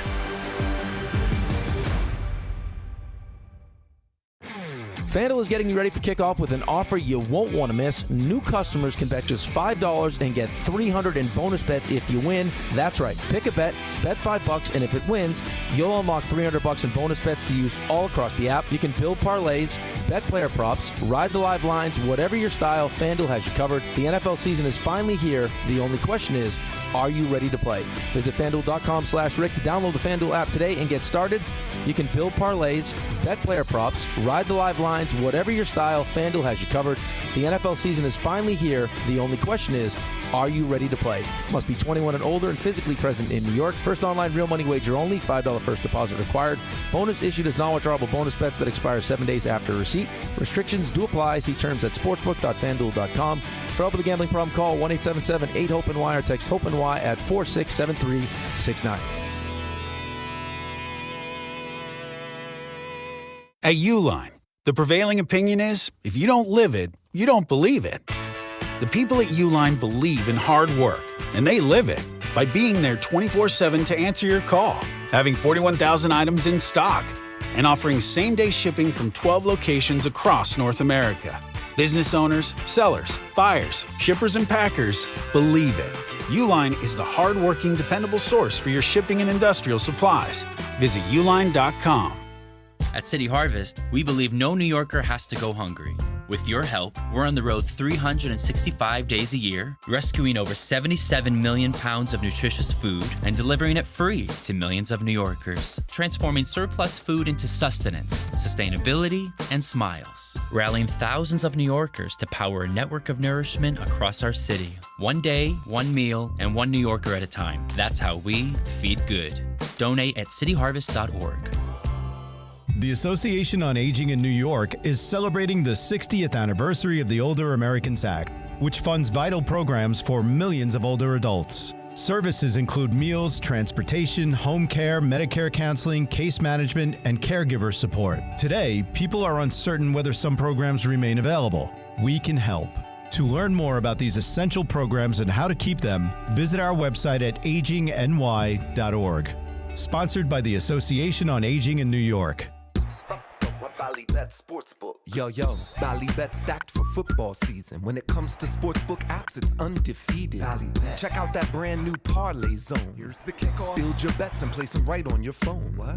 Live bets, daily boosts, and promos. Increase your odds so you can win more dough. Touchdown! Ballybet's the play. Make game day more fun and download it today. Must be 21 plus, New York only. Gambling problem? Call 1-877-8-HOPE-NY. Ballybet, Sportsbook and Casino. Download it. Now that I'm a dad, I can't stop thinking about what would happen to my kids if something happened to me. Like losing the house or not affording college. Yeah, that used to keep me up at night too. It's why I finally got life insurance from Ethos. It's 100% online. No medical exams, just a few health questions. I got $2 million in coverage for around $2 a day. I never realized it was that simple. Get your free quote at ethos.com/game. That's ETHOS.com/game. Rates may vary. Bill monthly. Sample rate 10-year term life policy for a 35-year-old healthy non-smoking male. From kickoff to cash out, ESPN Bet has the tools you need to score more on game days. Bet smarter with stats at your fingertips. Get personalized parlays built just for you. And with your fantasy team synced right in the app, you can back your squad. Right now, new customers get $100 in bonus bets when you bet $10. Sign up with promo code USL to get started. Must be 21 plus. Gambling problem? Call 1-800-GAMBLER. Terms and conditions apply. See app for details. Offer not available in New York.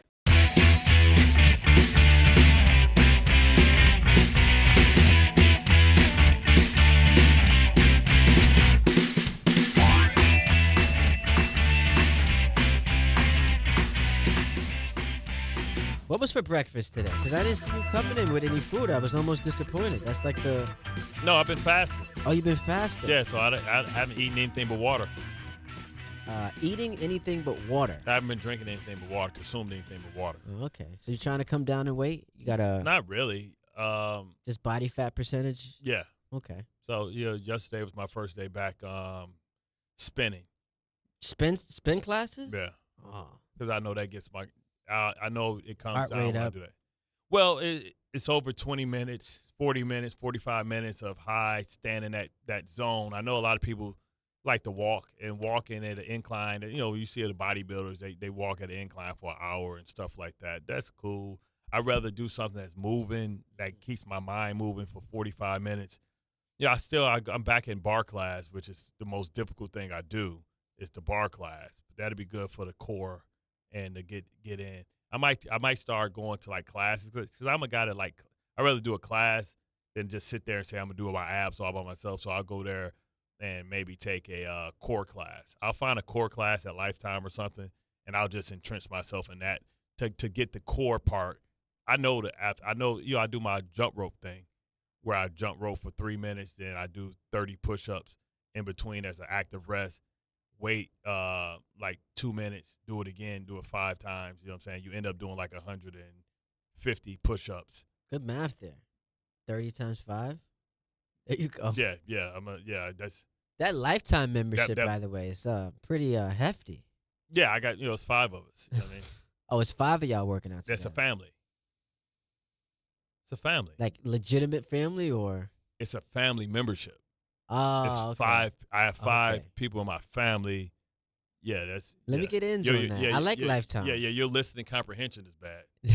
Let me get ends on that because they got the little pool you can go in after. Well, the Jersey ones are way better. I mean, I don't know. Like Lifetime is the #1 gym out of not Equinox and all these other ones. They're the most massive ones out there. They just put one. They just put one in Madison Square Garden. Yo, because they offer like. I don't want to say it's like an after-school program, but like you can bring your kids. Yeah, well, they have camps. They have a whole kids section where they have a whole gym, jungle gym, turf. They can play in and go into stuff. They have rock climbing, 2 Olympic-sized pools, outdoor water park. Oh, they got the little pickleball courts, 2 basketball courts, racquetball, offers Pilates. Yoga, spin. You get people come up to you in the gym? I've been going. Scott, let me take a picture. No, sometimes, but like all of us go there. Like so, most of the Jets because it's right by the Jets facility. Let me come through one time and work out with y'all. The Jets don't be. I mean, it's like no, I want to work it's out a lot of people that work Wilson. And different ones are at different places. You know what I mean? They got one in Berkeley Heights. Just let me pull up one time with y'all. Put me on. With y'all? What you mean y'all? You said I'll be working out by myself, bro. No, whenever there's an organized jet workout, no, pull up. This is not an organized jet workout, bro. like a lot of I like Kerry and Kamari. They used to play basketball there a lot. So you go in there, you'll see a bunch of guys competing playing basketball. They also got like a massage parlor, a hair salon. It's a lot. That'd be good for Boombaka. You see his hair today? Yeah, but I woke up late and just caught the latest bus possible. It's like Chachi from Happy Days. And I know he don't know who Chachi is. Yo, and he the first thing he said to me was, he's like, "Oh, have you been in all week?" I said, "Nah, Carlin was here yesterday. He's like, how about the day before that? I'm like, bro, it's Tuesday. Right. What's going on with you, brother? Yo, he been having you been on bender all weekend or something? Like, what's up with you? It's only Tuesday. But anyway, it is Bart and Carlin. Ty Butler sitting in for Carlin today. 11:35 on a Tuesday afternoon. It's time to step aside and let the headlines do the talking in a segment we like to call Audio Files. Bing. Boom. There we go. Not enough. The Audio File. Man, Boumbaka. That's a rough little 2 minutes for you, buddy. Yeah, man. He can be better. Yo, he had the Giants winning the Super Bowl this year, by the way. No, he did. Yes, he did. He did. He did. Go send him for drug testing if he said that. Speaking of the Giants, I found this comical when I came across this on my Twitter timeline yesterday. Brian Daboll loves working with Jackson Dart, and so does his team. I think they all respect Jackson, for his talents, one, and how he is. He's a pretty humble guy. They see how he works. They know he's a rookie. There's going to be ups and downs, and there's no young quarterback I'd rather have to work with than Jackson. Now What? Whoa. What did he say? There's no other quarterback There's no other quarterback I'd rather work with than Jackson. Did he have Josh Allen? And I took this literally. I said, so you mean to tell me if they gave you Josh Allen, Patrick Mahomes, Lamar Jackson, Justin Herbert, like there's no other quarterback you'd rather work with than Jackson Dart? I'm trying to figure out, will Daboll survive this? So this was interesting. And I think we have it here. Yes. DiPietro and Rothenberg, because I was curious to get your take on this. Mel Kiper Jr. was on DiPietro and Rothenberg, and he was asked, would you bring Daboll back even if the Giants won somewhere between 3 or 4 games? I would. I'm into continuity, guys. If you brought Brian Daboll here to be the head coach, Joe Shane to be for a reason, and it hasn't worked. Okay, but this is their quarterback. Brian Daboll needs to be there because, like I say, then you're really screwing up your quarterback. It's like a different language, learn a different language. You don't want that in year 2. And then the new coach comes in, and Jackson Dart's not. Maybe that's got to. They didn't love Jackson Dart coming out. Maybe he wasn't the guy that they. So that's not their guy. And so if Jackson Dart has some struggles, they want to get everybody wants their own guy. Let's give Brian Daboll a chance to develop his own guy and give Jackson Dart a chance with Daboll to see if he can be that kind of quarterback. Because guess what? If Dart's not that guy by year 3, I don't care who the coaches are cutting the cord with the quarterback. Quarterbacks don't have 4 or 5 years in this league anymore, unless you're in Green Bay where you can sit for 3 years, and that's their philosophy. Let them sit. They did it with Aaron. They did it with Jordan Love. Nobody else in this league is going to do that. So by year 3, Jackson Dart's got to be playing at a really, really high level, no matter who the coach is. So Daboll and Shane gets 2 more years on top of this year to win 3 games. Make that make sense. It's a quandary because... Make that make sense. So here's the quandary. I understand the logic of wanting continuity. And you having a rookie or coming off of his rookie season, you don't want to upend his coaching staff. You want to have him continue to work with Brian Daboll. I get that. But to your point... Daboll ain't the only person that can coach this kid. How many coaches has Justin Herbert had? He's had... What is this, his 3rd now? Yeah. How many has Trevor Lawrence had? Yeah, this is number 3 for Trevor Lawrence, too. How about Kyler Murray? I mean, that's not a success story, but Kyler Murray's a good football player. How about Dak Prescott? I mean, you're right, but... What are we talking about, this notion that guys can't coach other people's guys? I don't think that they can't. I take that as it's not an ideal way to usher someone into their football career. It's never a perfect way to usher anything. We have these dream scenarios of how stars are made.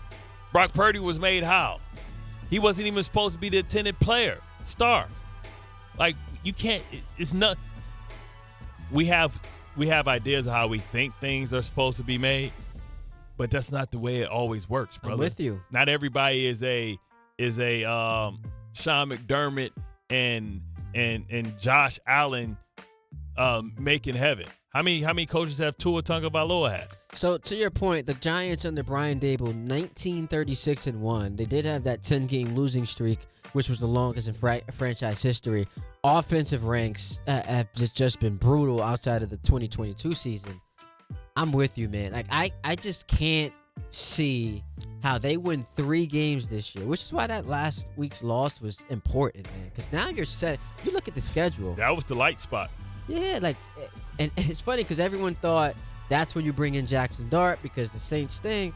You lose that game, 5 turnovers.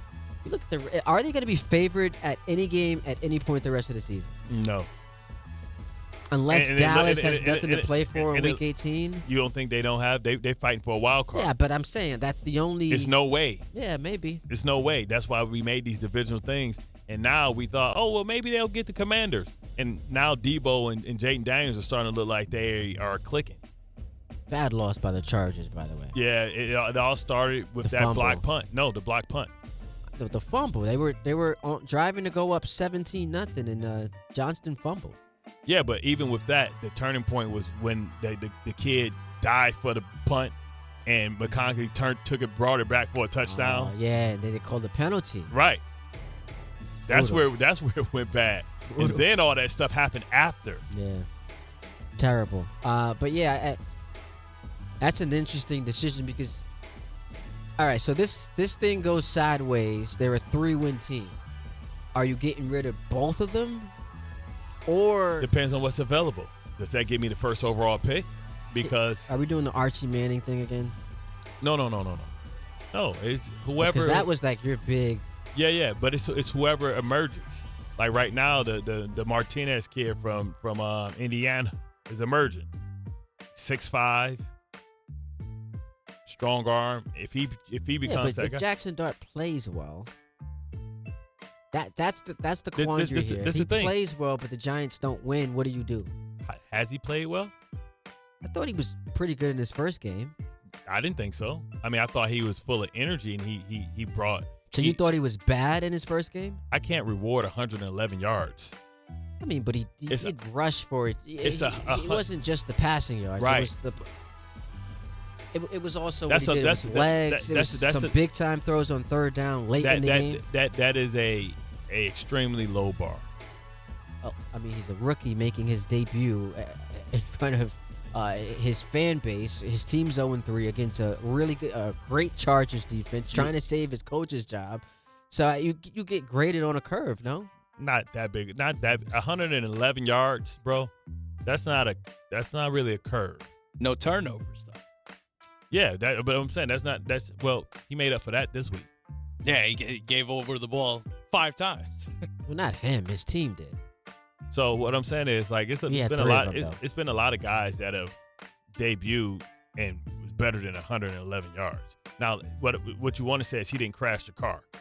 I think when you beat the Chargers, who were 3-0, with all the pressure coming into the game, and you look as good as he did, especially on that first drive, and you made critical throws in the fourth quarter that kept the Chargers off the field. That is a win for me. You get in a lot my of eyes of like upward trajectory. You get a lot of credit, and then the next week, what happened? He didn't look great. So we have to see this Continue thing to out. evaluate. Yeah, of course, which is why we get a full 12-game sample size.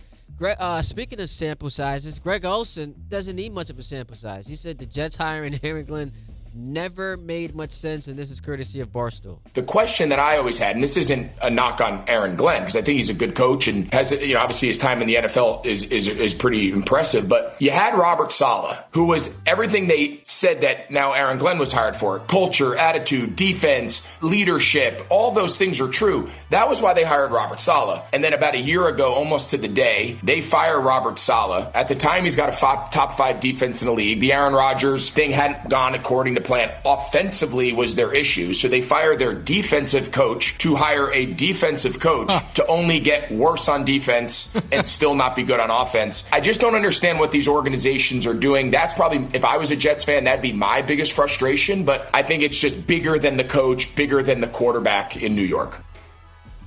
I mean, that's fair enough. And that's what you have to live with. When we talk about same old Jets, that's what you have to wear because the result isn't there. And Robert Saleh has, the 49ers defense right back where it needs to be. And, this team, I always thought that the firing of Robert Saleh was premature. It made no sense. Like, Especially there's at the no time. way to rationalize Especially it. at the time. You're playing for first place on Monday Night Football. And you were in both of those games that you lost. Aaron Rodgers had the ball with the opportunity to win it. Yeah, it made no sense. Denver, Minnesota, right there. If he throws the ball on the red line. And the Denver game came down the Zer line, really, like missing that kick. It made no sense. Now, if you want to fire him. But we don't know what was happening internally because, remember, he was never Woody's guy. He was Chris's guy. Man, I don't care whose guy he was. No, that's where ego and stuff comes in from ownership. Like, well, listen, when things go bad and you don't really like the person, you looking for a reason to get rid of him, it doesn't take much, right? Like, he wasn't his guy. How'd it work out? What I'm saying is Woody didn't hire him. You see what I'm saying? That's my problem. When you become heavy-handed and you are allowing your ego to make decisions, I got you. When I don't don't know have what the football acumen that necessitates you being or gives you the credibility to make those decisions, that's why you become a poorly run franchise. You watched that game last night? Of course I did. Phenomenal finish. It was Trevor Lawrence on his last touchdown run. Yeah, we had a good goal line play that we liked off a little play action, but never got to see it because I was going down as I came out of the center. So, and just panic, honestly, because I was trying to get up to get the ball out of my hands. So the clock, we didn't have any timeouts. So I was really going to just stand up and launch it out of the back of the end zone. But then I had a little bit of a lane, so I took it and scored from there. Did you see that Chris Jones basically stopped and loafed on that play? He basically stopped and walked.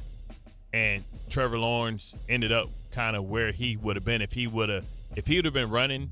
He would have kind of made that tackle, and they didn't have any timeouts. They would have had to spike it and figure some stuff out. But Chris Jones, when I say major loaf, he went to the top and then he just basically stopped and he watched Trevor Lawrence. He's walking as Trevor Lawrence is running. He's walking, and he said, "Oh yeah." And so they asked him, and he's like, "Oh yeah, I stopped. I thought it was over." Or like, bro, everybody else is literally running like their hair is on fire. And Chris Jones, your leader, is walking. And here's Andy Reid on giving the game away at the end because they also have penalties. Well, they had a good starting point at the 40. We got to do a better job there with the kick. And then, it's a game. When you talk about game of inches, it's a game of inches. And 35 had a chance right there. He was right in perfect position, and he was off by an inch, and they made the catch. And, that happened. So we still got to bow up and stop him. We didn't get that done. Penalties, the pick six, Butker kicking the ball out of bounds and they start on the 40. Yeah, see, but let's not act like, all this went bad because didn't Trevor Lawrence jump and fumble the ball on the goal line? Yeah, so that was 7, trying to reach it over. That pick play where they threw the flag and it got picked up. Right, so let's not act like it didn't go both ways. Trevor Lawrence also had another bad interception earlier that. Well, that was pass interference. Yeah, it should have been pass interference. Because he literally ran into him and knocked him down. So let's not act like, Kansas City, everything went bad for Kansas City. Plenty went bad for Jacksonville, and Jacksonville made the plays. Lloyd with that interception, taking it back to the house, his 4th for the year, balling out as an inside linebacker. 6 times he should have been tackled. Like you're watching, waiting for him to go down. I thought I was watching James Harrison before in the Super Bowl. You know what the problem with this is? It's so funny. So I don't think Kansas City's going to win this division. But could you imagine working all year long? You're in the AFC, and you get the 3 or the 2 or the 3 seed, and waiting for you in round 1. Yeah. Is the Chiefs with arrested Rashee Rice? Rashee Rice, who's going to come back they're gonna after next game? They're going to make a trade. People look out. Breece Hall. Oh, yeah, that's been rumored this weekend. He can be available. Pacheco looked good yesterday. Pacheco doesn't offer what Breece would be unfair. Breece Hall, based on your commentary alone, should be in the Hall of Fame. He has that type of ability. Hall of Fame but he ability? can't stay healthy. Yeah, absolutely. He's arguably one of the best receivers of the football in the league, and we know what he's capable of. And he's been playing in one of the worst conference, one of the worst teams during his career. 800-919-3776. That was Audio Files. We come back, take your phone calls, and get you ready for the final hour of the show. So hit us up, 800-919-3776, 880 ESPN. And, of course, we're on YouTube as well. Friends, it's football season, the best time of the year. You should be out there tailgating, cheering on your team, and enjoying every Sunday. But if you're dealing with neck pain, back pain, sciatica, or nerve pain, even getting off the couch can feel like a challenge. You don't have to live like that. There's help. Dr. Jay Shaw at Sandwell Pain is New Jersey's top pain specialist. He's Ivy League trained, double board certified, and is dedicated to helping you get back in the game. Here's what makes the difference. No surgery, no scars, no long recovery, no pain medication. Just precise, non-surgical image-guided procedures that deliver real results. Dr. Shaw treats neck pain, back pain, joint pain, migraines, nerve pain, and sciatica with a plan that's customized for you. Same-day and next-day appointments are available, and with offices in Woodbridge, Livingston, and Inglewood, relief is always close. So don't let pain keep you on the sidelines this season. Visit SandwellPain.com to call, text, or book online. Most major insurances are accepted. That's SandwellPain.com. Relief is closer than you think, and it starts today. At City Harvest, we believe no New Yorker has to go hungry. With your help, we're on the road 365 days a year, rescuing over 77 million pounds of nutritious food and delivering it free to millions of New Yorkers, transforming surplus food into sustenance, sustainability, and smiles, rallying thousands of New Yorkers to power a network of nourishment across our city. One day, one meal, and one New Yorker at a time. That's how we feed good. Donate at cityharvest.org.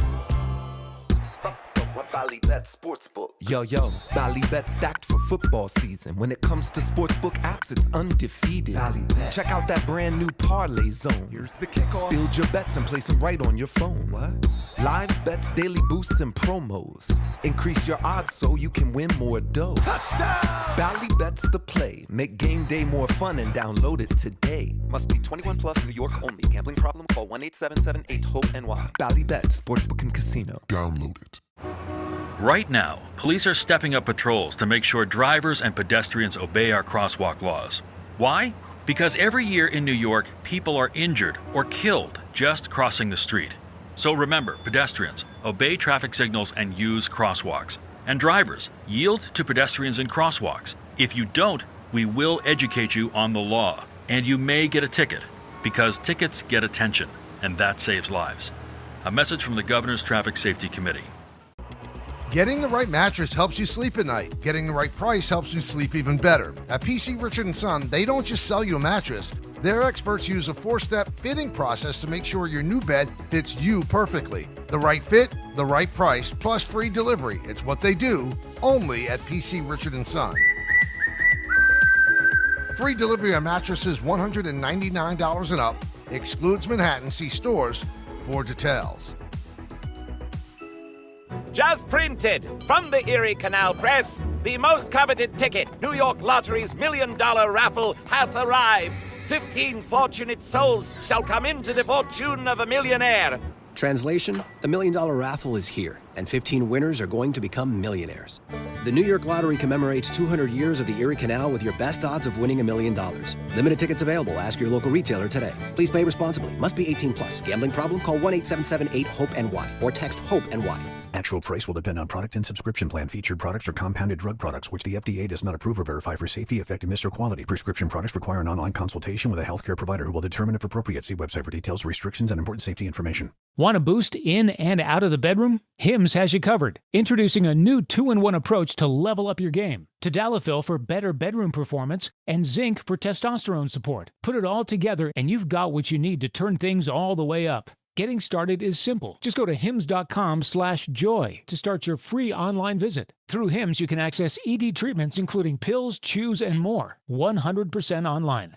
No office visits, no pharmacy lines. Just fill out a simple intake form and a licensed medical provider will determine if treatment's right for you. If prescribed, it ships free and discreetly to your door. Find affordable treatment options at up to 95% less than brand names at hims.com/joy. That's hims.com/joy, HIMS.com/JOY. In the city that never sleeps and never stops talking sports, ESPN New York is always on. Now you can live and breathe everything New York sports wherever you are. On your radio dial, on the ESPN New York app, and streaming live on YouTube. However you watch or listen, ESPN New York is always on for you. Hear us, stream us, watch us. This is ESPN New York.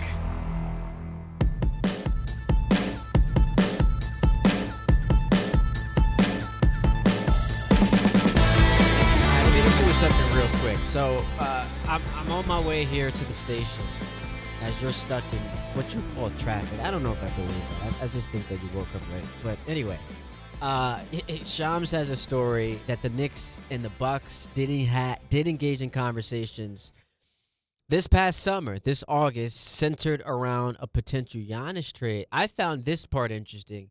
Shams said that the conversations were occurring in August, and you and I did shows back in August, and we're both waiting for like the Mikal Bridges extension. We're like, wait, why hasn't this happened yet? That gets done in August. So yeah, this tells me that he was part of that conversation. It appears Milwaukee was never serious about actually trading Giannis, especially because he didn't come out and request one. Yeah, but they have to listen, right? Because everybody assumed that maybe with Dame Dollar being hurt, that was going to be the scenario. They were going to try and figure out maybe how to move him if he was tired and didn't want to stay through this rebuild type of phase. So that's what was going on, and you have to do your due diligence. You got to know what can we get for him. And the Knicks was a team that could kind of match and give them a young start. You know, who did they go get? They went and got an old boy from the Pacers, right? Oh, Miles Turner, yes. They got Miles Turner. So, Miles Turner, and that's kind of weird. Miles Turner and Big Cat. You know what I mean? That would have to be like a multi-team type of trade or something like that. Is Bam Adebayo somebody that you can maybe send Giannis to Miami? Because if I'm Milwaukee, I'm calling maybe about Bam Adebayo as well. Well, here's the similar skill set, you can not call as good. who you want. It doesn't matter. Giannis is gonna next summer, because at that point he'll have 1 year left on his contract. He's gonna be able to dictate where he goes. Right. So you want to get ahead of that, right? That's what we're talking about. You want to get ahead of that and try and make sure you dictate, because now all the leverage is going to go into Giannis' hands next summer. Yeah, right? but they still, for some reason, and this is the tough part, because the Eastern Conference is now watered down with Indiana's injury and with Boston's injury. Milwaukee, I'm talking about like the powerhouses, like Detroit and Orlando, all those other teams, and the Knicks obviously are going to be in the conversation. But because you don't have a Boston or an Indiana to get through, Milwaukee has to feel like, hey, like we've got, in their eyes, the best player in the NBA. Bobby Porter. Why not Bobby make Bobby Porter. Bobby Portis, Miles Turner, like their roster. I think that their roster construction is just abysmal. But they have to know that they're going to have to do something after a while. Brooke Lopez. But they don't want to. You don't want. But Bart, it's people do this. It's like, just trade Giannis. Like, he's one of the 25 greatest players in NBA history. You don't just easily do that. But we saw great players. We've seen great players be traded. It's hard. We've seen James Harden, Kevin Durant. It's hard, though. I understand. It's different, and those are different because Durant got traded at an advanced age. Durant's older in his career. Giannis isn't young anymore. He's not young anymore, bro. Though. Giannis is what? Giannis is 30. He's not young anymore. That's 5 years of premium. 30 years old. That's 5 years. But that's not the same as KD at age 35 being traded off of an Achilles. No, we're talking about KD being traded or leaving Oklahoma. That's what I'm saying. No, but he left as a free agent. Okay. Well, I'm talking about trading your franchise player who is in the midst of his prime. We got to hit a break. 800-919-3776. That's why I was too early to get into this. That's why I wanted to do it after 12, because it's got layers. We could do a lot on this and also talk about the Yankees, who play a big game tonight. We'll take a break here, come back to your phone calls. Bart and Carlin, 880 ESPN, ESPN New York, and, of course, the YouTube page. Tuesday with Don, Hahn, and Rosenberg. Will the Yankees keep their season alive tonight? We feel like we've been playing with a lot on the line every single day. And we'll go into our, hitters meeting, and it's about win today. It's about going up and trying to win every pitch and keep it small, keep it simple. What do you expect from Carlos Rodon? Don, Hahn, and Rosenberg today at 3 on ESPN New York and streaming live on YouTube. 880 ESPN, WHSQ, and WCBS-FM HD2, New York. A Good Karma Brands radio station. FanDuel is getting you ready for kickoff with an offer you won't want to miss. New customers can bet just $5 and get $300 in bonus bets if you win. That's right. Pick a bet, bet $5, and if it wins, you'll unlock $300 in bonus bets to use all across the app. You can build parlays, bet player props, ride the live lines, whatever your style, FanDuel has you covered. New customers can bet just $5 and get $300 in bonus bets if you win. That's right. Pick a bet, bet $5, and if it wins, you'll unlock $300 in bonus bets to use all across the app. Visit FanDuel.com/Peter to download the FanDuel app today and get started. 21 and over in Fisley, Present, New York. First online real money wager only. $5 first deposit required. Bonus issued as non-withdrawable bonus bets, which expire 7 days after receipt. Restrictions apply. See terms at sportsbook.fanduel.com. For help with a gambling problem, call 877-8-HOPE-NY or text HOPE-NY 467-369. From the regular season to the Super Bowl, ESPN New York is your destination for football. We've got crazy fans. If the Giants somehow beat the Cowboys, I'm going to take a dump on your head. You can feel good because you're a damn football team. Expert analysis. Marcus Spears joins us now. ESPN NFL analyst Damian Woody. Mel Kiper Jr. The Hall of Famer Steve Young. He's kind of our resident general manager, Louis Riddick. We got Mike Tannenbaum right now. And all your fantasy and wagering needs. This is ESPN New York. We are football. At Uline, they know going the extra mile takes hard work. For companies pushing to go further, Uline will go the distance with you. 24/7, they answer the phone to get you the shipping and industrial supplies you need. Business can move fast. Unexpected large orders, adverse weather, new safety guidelines, and changing economic trends. Uline works hard keeping 41,000 items ready to ship, minimizing detours on your way to the extra mile. Visit uline.com. I'm home. Hey, Mom, before you ask, I've done my homework and the dishwasher's unloaded. Nice. Hey, can you... Hey, hon, yes, I've got the finale ready to play. Here's your wine. Wow. Isn't it nice not having to ask? We think so. That's why if there's a network interruption, AT&T will proactively credit you for a full day of service. Guaranteed. Credit for fiber downtime lasting 20 minutes or more, or for wireless downtime lasting 60 minutes or more caused by a single incident impacting 10 or more towers. Restrictions and exclusions apply. See att.com/guarantee for details. Out here, days are getting a little cooler, and mornings are starting with a few more layers. It's the season for more time at the grill, more feed for your animals. Heaters burn late into the night, and the woods start calling your name. We appreciate hard-working hands, shared moments, and love for our land. That's why season after season, we're here for your life out here. Tractor Supply.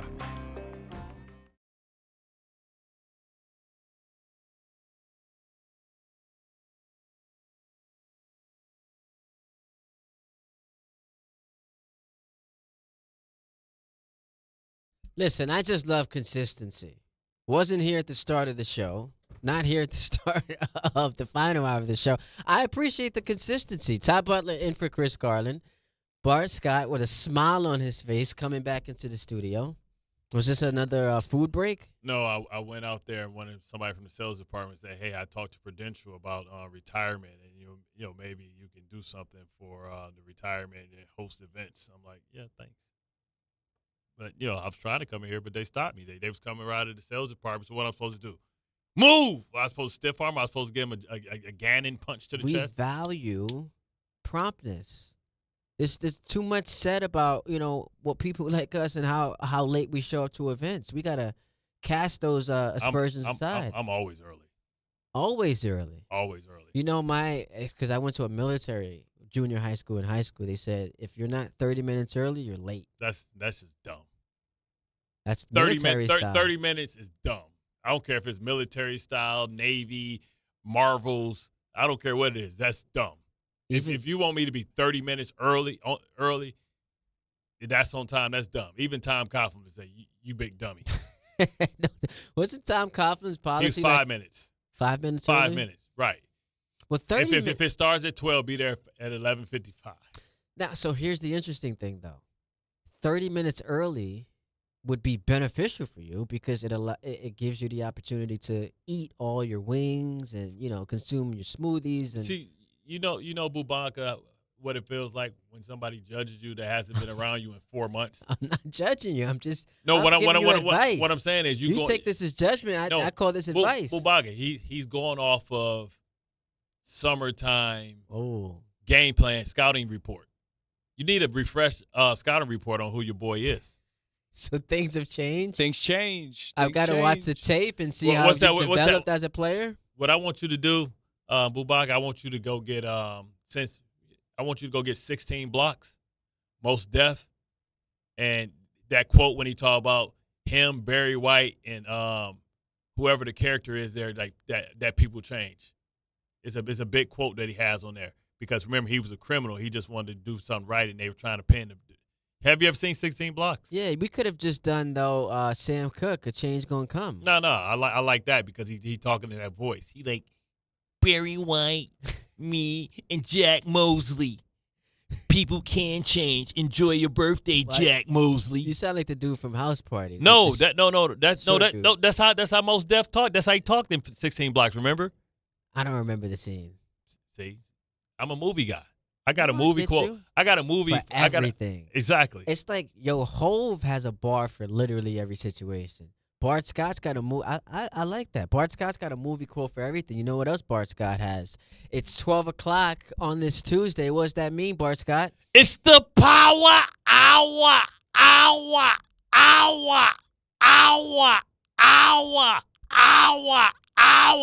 Yankees in 5. Really? No, I don't believe that. But, I'm lightweight trolling Tom because he's embracing the misery that I've had for the Mets season. It's not fun when the Rabbit got the gun. It's not the same. But let's not pretend really, losing in the division series is the same as the Mets not even making the playoffs. We're not going to do that. What I'm saying is it's major disappointment. Oh, because after they beat the Red Sox, everybody to this. It's levels to but, this. But also, I want nice things for the Yankees because we need them. Because if they don't continue, I'm concerned that the phones are gonna dry up because we're gonna have Giants fans and Jets fans together collectively going to watch Red Bull games. Nah, we have Aaron Glenn telling us the Jets are having a good week of practice, so that's something to look forward to. They just got there. They having their first practice today. They flew last night. Well, last week he said they had a great week of practice. Well, I wish practices went on the official scorecard. And don't forget the Rangers start tonight, which, by the way, Game Time brought to you by Tullamore Dew Irish Whiskey because when it's game time, it's Tully time. Rangers dropped the puck, NHL season. They will be hosting the Penguins at Madison Square Garden. Coverage right here. ESPN New York begins at 7:30 p.m. I feel like it's always hockey season.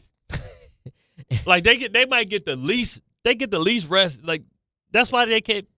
The fact that Sidney Crosby is going into his 21st year is crazy. Wow, look at you, Sid the Kid. Some hockey analysis. I am from Hockey Town. I was going to ask you to. I'm from Hockey Town. You do know that, right?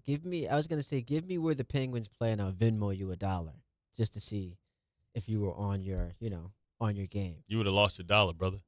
Where the Penguins play? Where they play today? Who they play today? No. The city they play in. The Penguins? Yeah. Are you serious?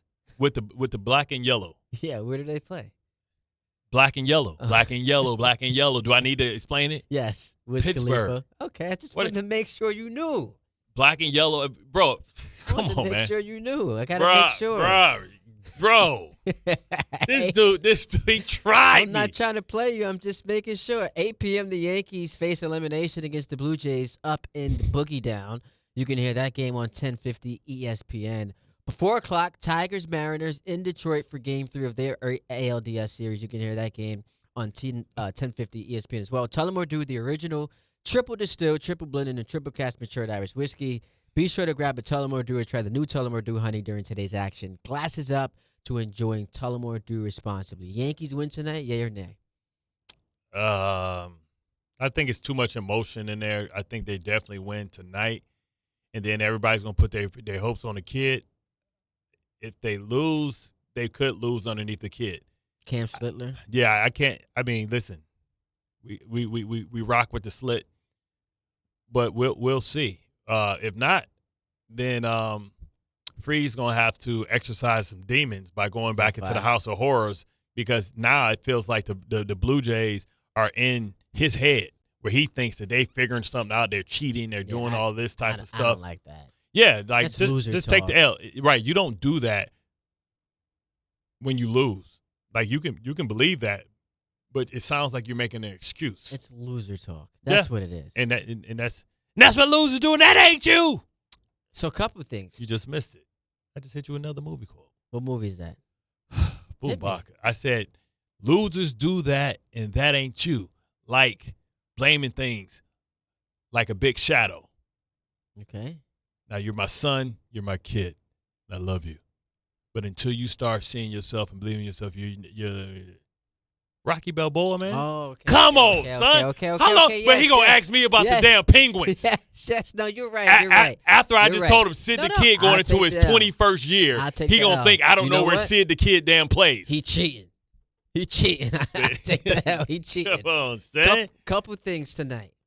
You realize there's a chance that we don't see Cam Schlittler again the rest of the season, which would be crazy. Like coming off of the emotional high of last Thursday night, quite literally an historic performance. Yeah. Yankees lose this game tonight, that would have been the last we saw of him the rest of the season. So I think that's bizarre. Another thing that's bizarre. How about this, bro? They got arrows on this dude, circles on this dude. Because I didn't peep that, Chris Jones. This is the Chris Jones play? Yeah. Oh, he's just kind of mailing it in. That's not what Chris Jones is about. And that's game on the line. Game on the line. Staring at 2 and 3. You got Detroit coming up the week after. But anyway, so I'm listening to DPH on Rothenberg earlier. Mm-hmm. I thought that this was bizarre. A caller says he'd rather the Yankees lose tonight to spare him of heartbreak in a potential Game 5. Come on, that's insane. I mean, that's you like, agree with that? I can see where people believe that. Who wants to be drug in and only to believe again? No, what he's saying is the odds are that they're going to lose, maybe, right? What's the odds if you lose the first two? Like, which a lot of, I mean, somebody's going to come back, right? The Phillies are down 0-2 to the Dodgers, right? And I believe the Cubs are down 0-2 to the Brewers. You want me to ask? You want to ask me where the Brewers play? That's next. This mother. The idea that you would rather just lose tonight, nah, man, because at least extending the series, it hurts more. Starts to put more pressure on Toronto. That's not what the fan is saying. But he's resigned to the fact that the Blue Jays are just better. That's not what the fan is saying. The fan is saying they'd rather have a quick death. Don't draw it out. Don't torture me. But that's embarrassing. They're saying don't torture me. But that's embarrassing. But you get swept in the playoffs. You got to get embarrassed. You got to get embarrassed to be able to make changes. But what changes? It's no changes coming because what they're going to sell us now is you're going to have Cole, Freeze, and Schlittler. What they're going to sell us on is Cole the first out, three. Yeah, but Cole missed the season. Stanton missed a good chunk of the season. Luis Hill, he missed a good chunk of the season. They can miss us with the Stanton stuff. Stanton's going to be gone all That's what they do. It's the all reliable playbook. We know we can prepare. I'm sure artificial intelligence, ChatGPT, can prepare Brian Cashman and Hal Steinbrenner's closing remarks to the season. We already know what is going to be said. What's Weaver's contract? Weaver? Yeah, is he coming back next year? I think they bring him back? I think he might be a free agent, if I'm not mistaken. But what I do know is seems like Luis Hill will be the last, probably the fourth starter. That's nice if Schlittler can be the truth. He your third starter. Well, he'd be, 5 now because it's Cole, it's Freed, Rodon, Schlittler. I would think Schlittler would move up to past Rodon. Yeah. Like, I don't know. It's still too early for that. If he the man. But as far as I'm pulling it up here, Luke Weaver's contract, he's an unrestricted free agent next year. So this is over for him. And he's now no longer, as far as I'm concerned, someone you can trust in high leverage situations. That's what annoyed me about Game 1 of this series. So him and Williams in the same spot. Well, Williams I don't think Williams is going to be brought back. But if the game is on the line or, high leverage, you trust Devin Williams more than you trust Luke Weaver. Has anybody had a greater resurgence than Chapman?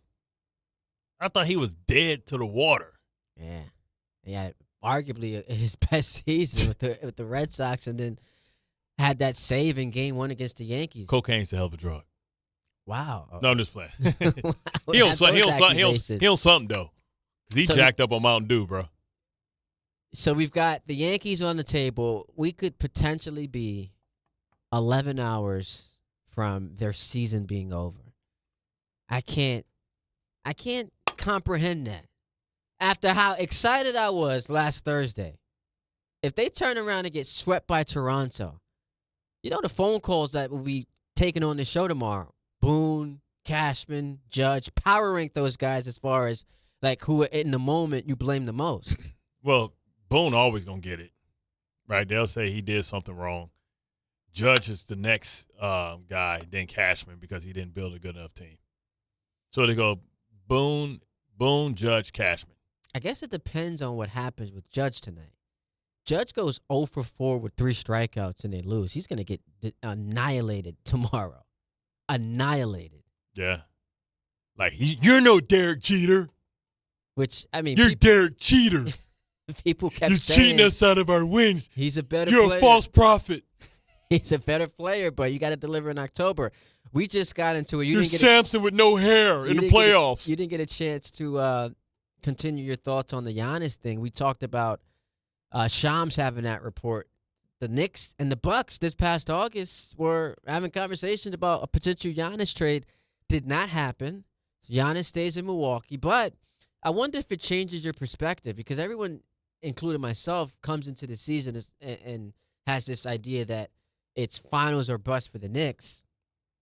Knowing that you have Giannis as a bit of a safety net, does it change your perspective? Because according to this report, he's interested in coming. So if you fail this year, maybe you trade for Giannis next offseason, and then you're back to, being one of the top contenders. Or gets bad for Milwaukee, and they try and cash that chip in midseason. I mean, it's a lot of gymnastics to do with Giannis in his contract to try and do it. That's a difficult trade to pull off midseason. You're better. Yeah, doing that in the offseason. but I would say if the Knicks have a chance in winning the Giannis sweepstakes, it's going to be something like that where they're the only ones and other teams can't put a package. Because you can say whatever you want. Let Giannis say that he's available, and let the Bucks say that Giannis is available. Would you say that Pat Riley usually never loses these type of scenarios? Problem is, the longer this goes on, the more leverage Giannis gets because he can just decide, I'm not signing it. He's 2 years shy of extension eligibility. He could just decide, I'm not signing an extension with you. So why would you then trade for him? Especially because Miami's nowhere close to being ready to contend for a championship. You add Giannis to that. That changes everything. Depending on who they give up. The team stinks. Depends on who they give up. They stink. They have stars. No, name them. I'm not gonna say Tyler Hero. Stars that you can't. They don't have stars. Bam Adebayo. He's technically all-star level player, but that team is. And then not, I like Hobby. And you'd have to imagine. What's his name? Habanero. You'd have to imagine Bam's in the trade. What's his name? Habanero. Who are you talking about? Yeah. I mean, you do with the long hair. You know what I'm talking about. Now I got to put the mispronunciation. Not Jamie Jaquez. Yeah, Hockey by it. Yeah. We went from habanero to I was being funny. No, but call him a pepper. The mispronunciation being that bad threw me off. So that's the Knicks with Giannis. The Jets. Is it a coaching problem or a talent problem? I think it's a bit of both, right? I think two of the guys that you couldn't afford to lose, especially early in the season, Jermaine Johnson. We saw what Will McDonald looks like when Jermaine Johnson is in the lineup. It allows you to have balance on both sides. And, for him, you worry about is his ankle on the opposite leg, how's the knee trending, and he doesn't want to get that reputation of being a guy that can't stay healthy either. because he's he was extension eligible and everything like everybody else. Yeah, you got AVT, you got Brees, you got Jermaine Johnson. Yeah, and Jermaine Johnson coming off the injury, we need to see that he can still be an impact player after the injury. So they'll have to pick up his fifth-year option, which I'm sure they have no problem doing. I mean, they signed Sauce and Brees a year early. And Garrett a year early. So it'll be interesting. I just don't like when we pretend that it's the Jet fan fault for having too high of expectations. That could not be further from the truth.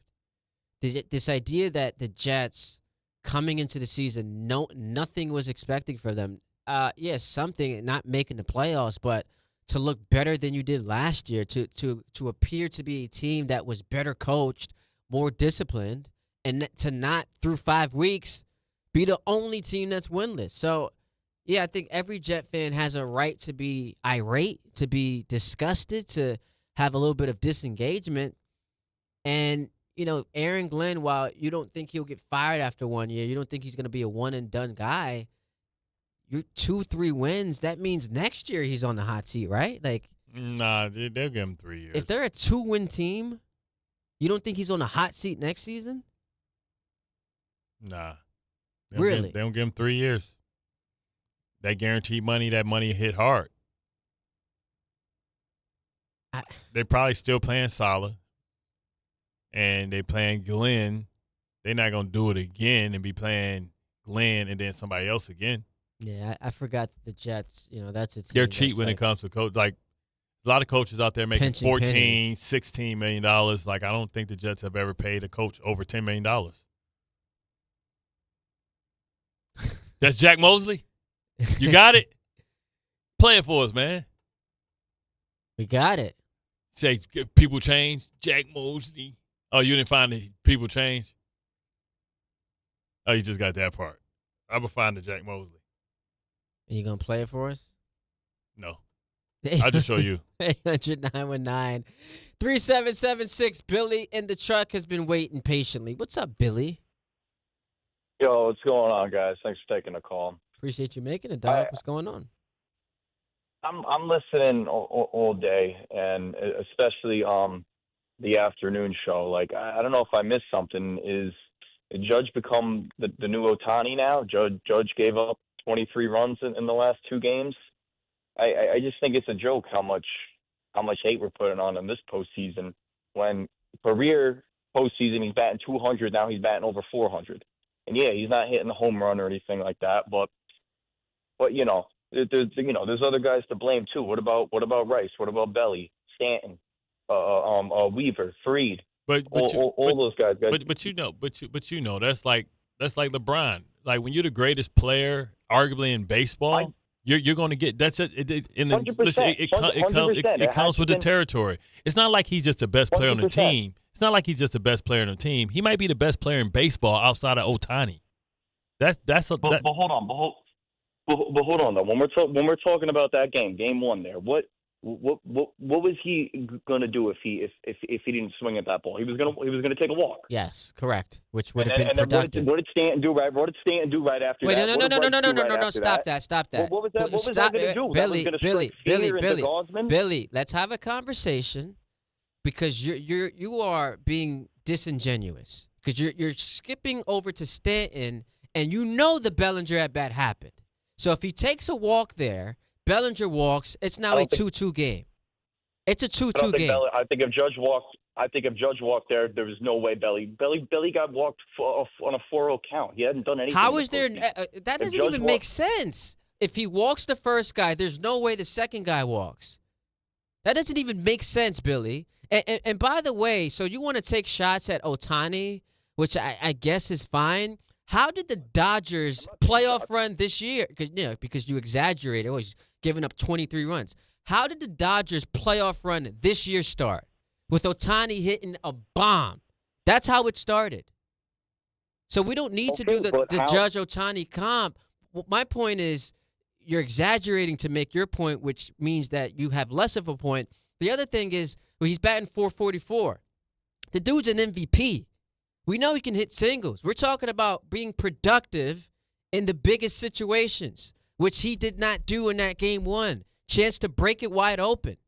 Good chance that this is a 1-1 series, but he struck out on a pitch that was nowhere near the strike zone. Right. Okay. So Gosman was going to throw. He was going to throw him one right down the middle. Of course, he was not. He was. He not struck getting a pitch out. that he liked. What are you? I don't even understand what you're. I don't even. Not gonna get.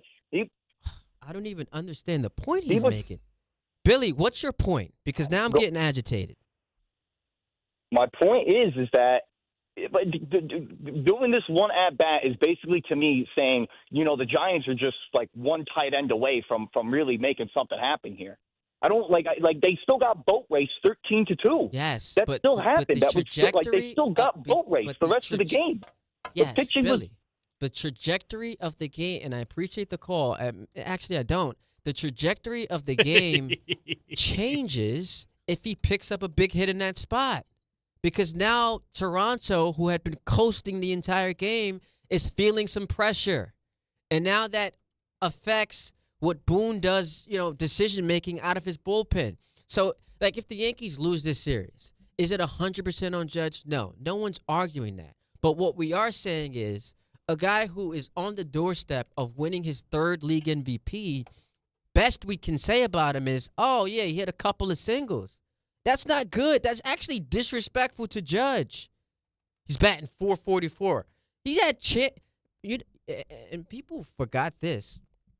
In that Cam Schlittler game, he had multiple opportunities to drive in runs and failed to do so. But that got overshadowed because they won and because Schlittler was awesome.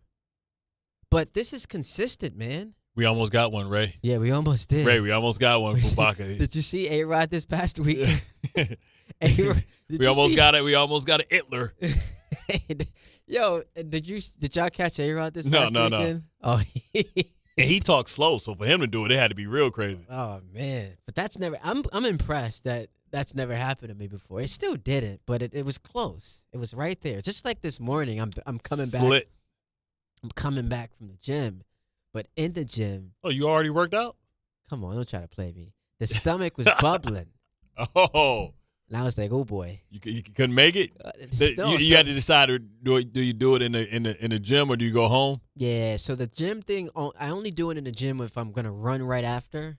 But, having to come into the studio, I'm like, nah, I'm out.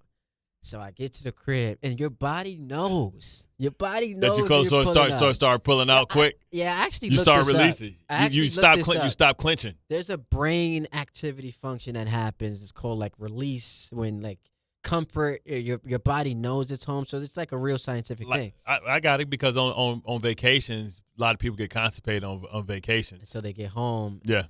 But yeah, it was a close call, bro. I was like, oh boy. With every step I take. Did you wet your leg a little bit? Nah. Oh, okay. But with every step I take, and then also, not to get nasty. Every little step I take, you will be not to get nasty, but you also don't want to confuse gas with the actual release. Yeah. It could be the release. It's like, nah. It's like popping a cork. Yeah, nah. 800-919-3776. We just went in a dark place, literally. Yeah, I'm sorry, YouTube. I'm sorry, 880 ESPN, but we'll be back. Maybe we get some Dude Wipes sponsorship. Yeah, right? Baby wipes. Dude Wipes. Sponsor the show. Dude Wipes. Right here on 880 ESPN and the ESPN New York app. To help those who want to be helped, but may not be able to afford it. That's what PGA Tour winner Grayson Murray had envisioned for a foundation before he sadly took his own life at just 30 years old. His parents channeled their grief into creating the Grayson Murray Foundation, carrying out his vision to help those struggling with mental health and addiction. To donate and learn more, visit GraysonMurrayFoundation.com. The Fox Nation Patriot Awards returns for a new year. Are you ready to get the show started? Join host Sean Hannity and special guests and be part of the celebration live in New York. Tickets are available now. Go to foxnation.com/Patriot Awards. Tuesday with Don, Hahn, and Rosenberg. Will the Yankees keep their season alive tonight? You know, we feel like we've been playing with a lot on the line every single day. And we'll go into our, hitters meeting, and it's about win today. It's about going up and trying to win every pitch and keep it small, keep it simple. What do you expect from Carlos Rodon? Don, Hahn, and Rosenberg today at 3 on ESPN New York and streaming live on YouTube. Just printed from the Erie Canal Press, the most coveted ticket, New York Lottery's $1 million raffle, hath arrived. 15 fortunate souls shall come into the fortune of a millionaire. Translation, the $1 million raffle is here, and 15 winners are going to become millionaires. The New York Lottery commemorates 200 years of the Erie Canal with your best odds of winning $1 million. Limited tickets available. Ask your local retailer today. Please play responsibly. Must be 18 plus. Gambling problem? Call 1-877-8-HOPE-NY or text HOPE-NY. Getting the right mattress helps you sleep at night. Getting the right price helps you sleep even better. At PC Richard & Son, they don't just sell you a mattress. Their experts use a 4-step fitting process to make sure your new bed fits you perfectly. The right fit, the right price, plus free delivery. It's what they do, only at PC Richard & Son. Free delivery on mattresses $199 and up. Excludes Manhattan. See stores for details. Ballybet Sportsbook. Yo, Ballybet stacked for football season. When it comes to sportsbook apps, it's undefeated. Ballybet. Check out that brand new parlay zone. Here's the kickoff. Build your bets and place them right on your phone. What? Live bets, daily boosts, and promos. Increase your odds so you can win more dough. Touchdown! Ballybet's the play. Make game day more fun and download it today. Must be 21 plus, New York only. Gambling problem? Call 1-877-8-HOPE-NY. Ballybet Sportsbook and Casino. Download it. I'm home. Hey, Mom, before you ask, I've done my homework and the dishwasher's unloaded. Nice. Hey, can you... Hey, hon, yes, I've got the finale ready to play. Here's your wine. Wow. Isn't it nice not having to ask? We think so. That's why if there's a network interruption, AT&T will proactively credit you for a full day of service, guaranteed. Credit for fiber downtime lasting 20 minutes or more, or for wireless downtime lasting 60 minutes or more caused by a single incident impacting 10 or more towers. Restrictions and exclusions apply. See att.com/guarantee for details.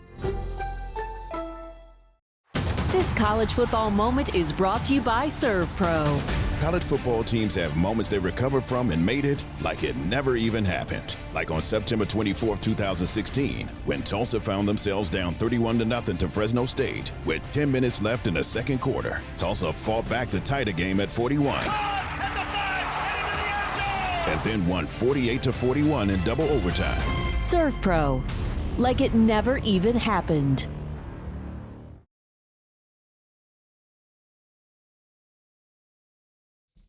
All right, Bart, what say you allow us to hear from the callers to close the show? How about that? Yeah. What's this? What's this? See how many more people you can argue with. What's this extra lighting on you? Well, you know why. Barack Obama, Will Smith, my caramel brother. Because I'm milk chocolate. That's why. And I don't always show up on camera the way I'm supposed to. What's this? But oddly enough, you know who brought this in? Who's that? Peter Rosenberg. Which I don't understand why he would bring it in, because he's light bright. He's yellow. But no, he's light bright. No, they call me yellow. My grandmother used to call me yellow. Well, you have yellow undertones. I have red undertones underneath my skin. I was gonna say, because this influences how I feel about the situation. Mm-hmm. Was this a station suggestion, or was this you on your own deciding? No, this is Peter brought this in because he was having the same issues, or he thought he was having an issue. So I was like, yeah, I need it too, because I look dark. And lighting is important. And I'm not sitting underneath the light. The light is actually in front above us. So not great lighting. We, when they made this studio, they didn't anticipate, or they didn't, I think, consider that they have, some melanin people, and, we need certain type of lighting. They didn't create shadows. They didn't anticipate. It just would have been hilarious to me if John pulls up like mid-segment with some lighting. He's like, Bart, like, bro, we having some complaints from the YouTube. They saying they can't see. They don't know if it's you or Ed Reed. Speaking of YouTube, our female audience not appreciating the poop talk, which reeks of immaturity. I mean, everyone does it. Well, it's not immaturity when we're talking about our demographic are men over their 30s or whatever, and we've all people have all had incidents with shakes and stuff like that. You brought it up. It's your reality, it's your experience, right? You go into the gym, you're a guy that, you go to the gym, you like, we at the age where people are experimenting with all kind of stuff. Yeah. Like we're experimenting with how to age properly. Oh, this new supplement's out. Oh, people was trying to get colonics, all kind of stuff like that. Eugenics? Well, no. I'm talking about colonics. I'm talking about digestive stuff. Oh, everybody okay. everybody going on juice cleanses and all. The superfood green. Right. Juice cleanses and all this type of stuff. We're at that age where, like, when most of our listeners are over 30, right? And during that age, you're trying to prepare for 40 and what life's going to be.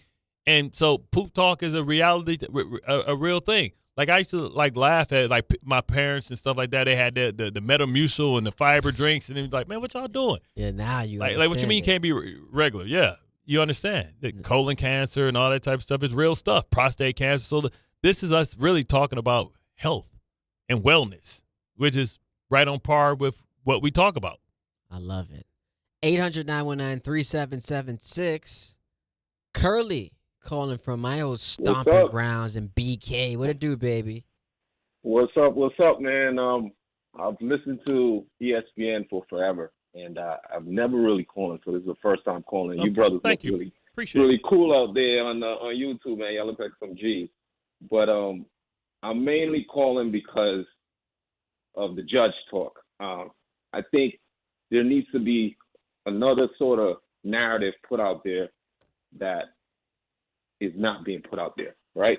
So what do we all say? What do you all always say on the radio? Why do they even pitch to this guy during the regular season, right? Yeah, should be treated like Barry Bonds.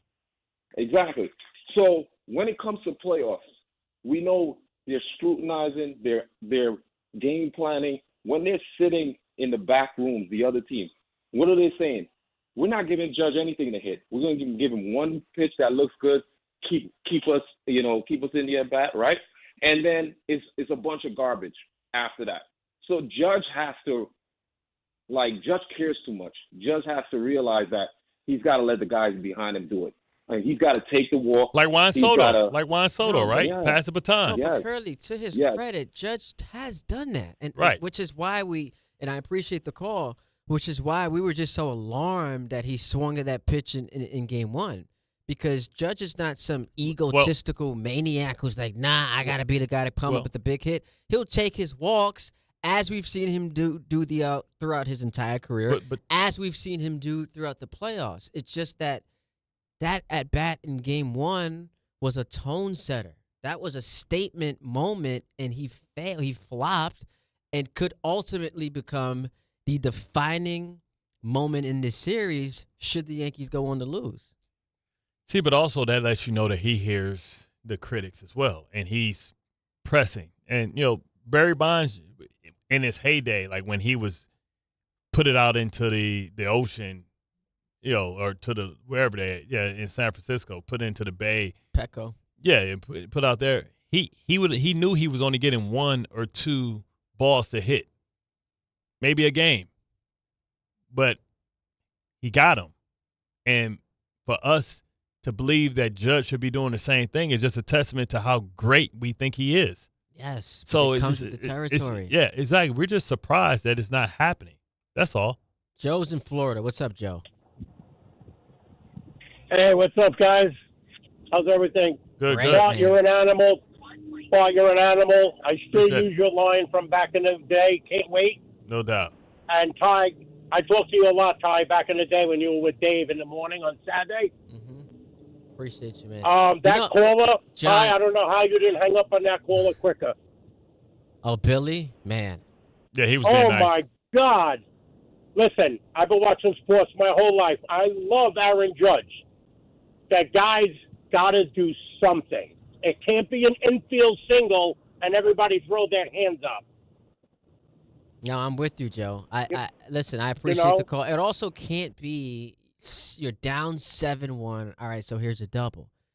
When the moment comes, man, you got to deliver. By the way, so he brought up can't wait. If you could go back and do it all over again, would you not do that? No, because it was my authentic self.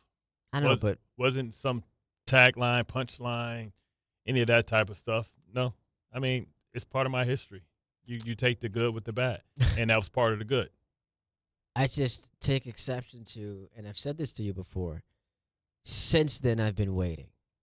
Yeah, it's been a decade. Oh, so you're saying that's me? It's your fault. I still blame that. I guarantee he guaranteed, and he sold his soul.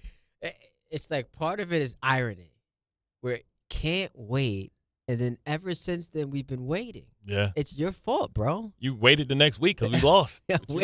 wait, but not just the next week, but for the next 15 years. Hey man, they ain't got nothing to do with me, Ricky Bobby. That's got everything to do with you. So can we go back and just wait? I can wait. How about that? Now, you were fired. What was that moment like? You're for it. I mean, do you remember? Because I know sometimes it becomes a blur. I didn't think it was a big deal. Excited. I didn't think it was a big deal. You know what I mean? As far as what I said. But I'm not even talking about the can't wait. I'm just saying that moment, having that interview, you felt disrespected and slighted by all the analysts. What was that moment like? I think everybody can relate to that, being doubted, not believed in. To all the non-believers. Yeah, man. We've all had, and it's the thing. That's why it resonates, because everybody's had non-believers, people that didn't believe that they can do what they said they were going to do. And, you know, to be able to prove them wrong is one of the greatest feelings that you ever get. Whether it's people that tell you, oh, you can't get that promotion, you can't do that, or when you tell them you want to do something in life, and they're like, oh, you can't do that. We all got the haters. You know what I mean? And you should always use hate as motivation. That's how I've always operated. That's fueling me today, because the chat, we got a bunch of haters. Bunch of people hating. Well, listen, haters gonna hate. That's their job. It's all good. Listen, I'm still blessed. Ira in Staten Island, what's up, baby? All right, listen. This how we know the Jets are playing bad. We getting more Ira on our airway, man. That lets you know he need to get it out. He need to talk. What's up, Ira? Hey, what's happening, Bart? Ty, how are you? Maybe before I get to Jet stuff, just a shout out. I know Ty, you're a big Yankee fan, I believe. Yes, sir. Yeah. So my niece, their big whole family, they're big Yankee fans. So maybe a little good luck tonight for them. With the Jet stuff, you know, Bart, I couldn't agree with you more about Hall. I know some people that get down on this guy, and does he have to clean up some fumbling issues? Yes, but you know, they're still not using him right. You know, regardless how the season goes and how this thing plays out. I mean, this guy got to get a minimum 25 touches a game. Every game. I mean, what do you have? Every game. Every game. At least 20 to 25 carries, another 4 to 5 receptions. Because, no disrespect to Garrett Wilson, Breece Hall is really the only game breaker they have. I mean, Garrett Wilson can make big plays. Wait, hang on. Can I pause you for a moment, Ira? I'm going to let you finish this phone call. So I understand that sentiment, but the only reason why you can say that is because Garrett doesn't have a quarterback. That Garrett would be considered a game changer, game wrecker, game breaker if he had a quarterback. But he just had to deal with. But you don't understand, if Breece had a quarterback, how much better would he be? I'm not. This is not an anti-Breece take. But what he's saying is Breece is the only game changer, game wrecker, and I would just disagree with that because Garrett Wilson can be if he had a quarterback. Breece is the best player on that offense. I disagree. Now that may not age well because receivers last longer than running backs. I'm saying right now, Breece is the most special player on that. His skill set, in my opinion, and Garrett is really, really talented. But it depends on what era you're in. See, we're in a different era where receivers automatically get more accolades, right? It's like when you go, in my opinion, when you go to Philadelphia, Saquon is the better player, better than A.J. Brown. But he won't last long. Go ahead, Ira. My bad. Yeah, so with the guy Wilson, listen, I'm not taking anything away, and I agree with Bart. I mean, he'll make spectacular catches, but, you know, he could take, you know, Breece Hall could break a play for 80 yards. Garrett Wilson can't. You know, unless you hit him on a slant, that's about it. You know, so that's why Breece Hall is their most explosive player. And they have to switch the way they're thinking going forward for the rest of the year. They got to get him more involved. You understand what he's saying, Ty? Like, we've seen Brees take little dump passes 60, 70, 80 yards. Correct. We haven't seen Garrett do that. Well, okay, so listen, X's and O's, and I will always defer to you. If he had a legitimate quarterback, is it possible that we would see more of him being a deep threat and not just a slant guy? I don't think he's just the pass he caught was go routes, like the touchdown and all that stuff. Like, we're not saying that. What we're saying is Brees is the lowest risk, highest reward player they have. Low risk, fumbles. Turn around. Fumbles. Listen. That was one. Listen, I don't think anybody would have held on to that ball. No, listen. Stop, please. That when you punch, the speed and the power in which he punched that ball in the meat of the ball, Brees had. Come on, fam. We gotta stop. He damn near fumbled the possession before. Bro, I know you love Brees, man. No. If I gave you, I know if Brees was the opposite sex, you would marry him. We gonna do a demonstration. I'm gonna bring a foot next time I'm gonna bring a football, and I'm gonna swing the same way that dude's. Like these dudes have gotten so good. It used to be that if you swung and you missed, like T.J. Watt did this one time, it became a penalty. I get it. But accountability, man. No, nobody said it. And he had accountability. Yes, he always does. After the game, he was pissed. Yes, he always is going to be that way. I hate that this turns into like an contrary to what it sounds like, I'm a big Brees Hall fan. You're just at a level of like 25, and I got to bring you back to reality. We know that, like Paulie and Rocky IV, if you can unzip yourself and step outside of your skin, you'll want to be Garrett Wilson. No, so that's not. I just think because the same way I talk about that, you talk about Garrett. Listen, I'm not sitting here. If I could be anybody, I'll unzip myself. I want to be you, Rock. Comparing Garrett Wilson to Jerry Rice. I want to be you, Rock. That's not what I'm doing. I want to be you, Rock. If I can step out of my skin and be anybody else, I want to be you. I love you, Garrett. More love on the other side of the break when we wrap the show right here on 880 ESPN and streaming on YouTube. Tuesday with Don, Hahn, and Rosenberg. Will the Yankees keep their season alive tonight? We feel like we've been playing with a lot on the line every single day. And we'll go into our, hitters meeting, and it's about win today. It's about going up and trying to win every pitch and keep it small, keep it simple. What do you expect from Carlos Rodon? Don, Hahn, and Rosenberg today at 3 on ESPN New York and streaming live on YouTube.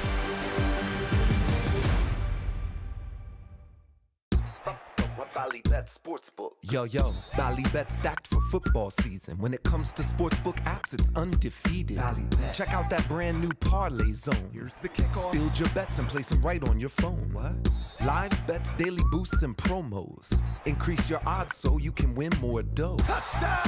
Ballybet's the play. Make game day more fun and download it today. Must be 21 plus, New York only. Gambling problem? Call 1-877-8-HOPE-NY. Ballybet Sportsbook and Casino. Download it. At City Harvest, we believe no New Yorker has to go hungry.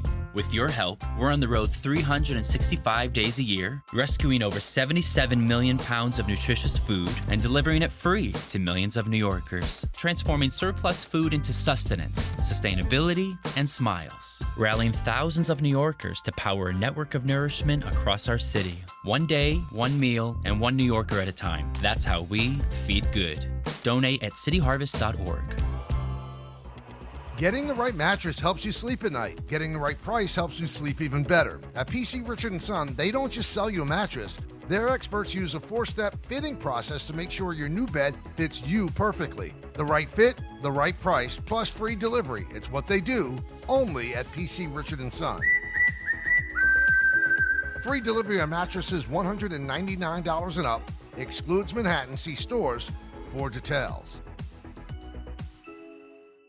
Coach Saban here. On the field or on your walls, coverage matters. That's why I go with Behr Marquee Interior Paint and Primer from the Home Depot. Exceptional hide, advanced stain blocking, and over 1,000 colors to choose from. Behr Marquee delivers one-coat coverage that stands up to real life. One-coat coverage, no overtime. Behr Marquee, only at the Home Depot. How doers get more done. Valid only when tinted to colors from the Behr Marquee Interior One-Coat Hide Collection. Progressive knows not all rides are smooth. Meet Sarah. She loves her motorcycle. What she doesn't love is when it suddenly rains. As she sits underneath a bridge waiting for it to stop, she grows quite fond of the graffiti on the overpass. She really likes the one with John Hart's Claire and wonders if they're still together. Not every ride is smooth, but Progressive has your back. Get an online quote in as little as 3 minutes and see if you can save with America's #1 motorcycle insurer. Progressive Casualty Insurance Company and affiliates, not available in D.C. In the city that never sleeps and never stops talking sports, ESPN New York is always on. Now you can live and breathe everything New York sports wherever you are. On your radio dial, on the ESPN New York app, and streaming live on YouTube. However you watch or listen, ESPN New York is always on for you. Hear us, stream us, watch us. This is ESPN New York.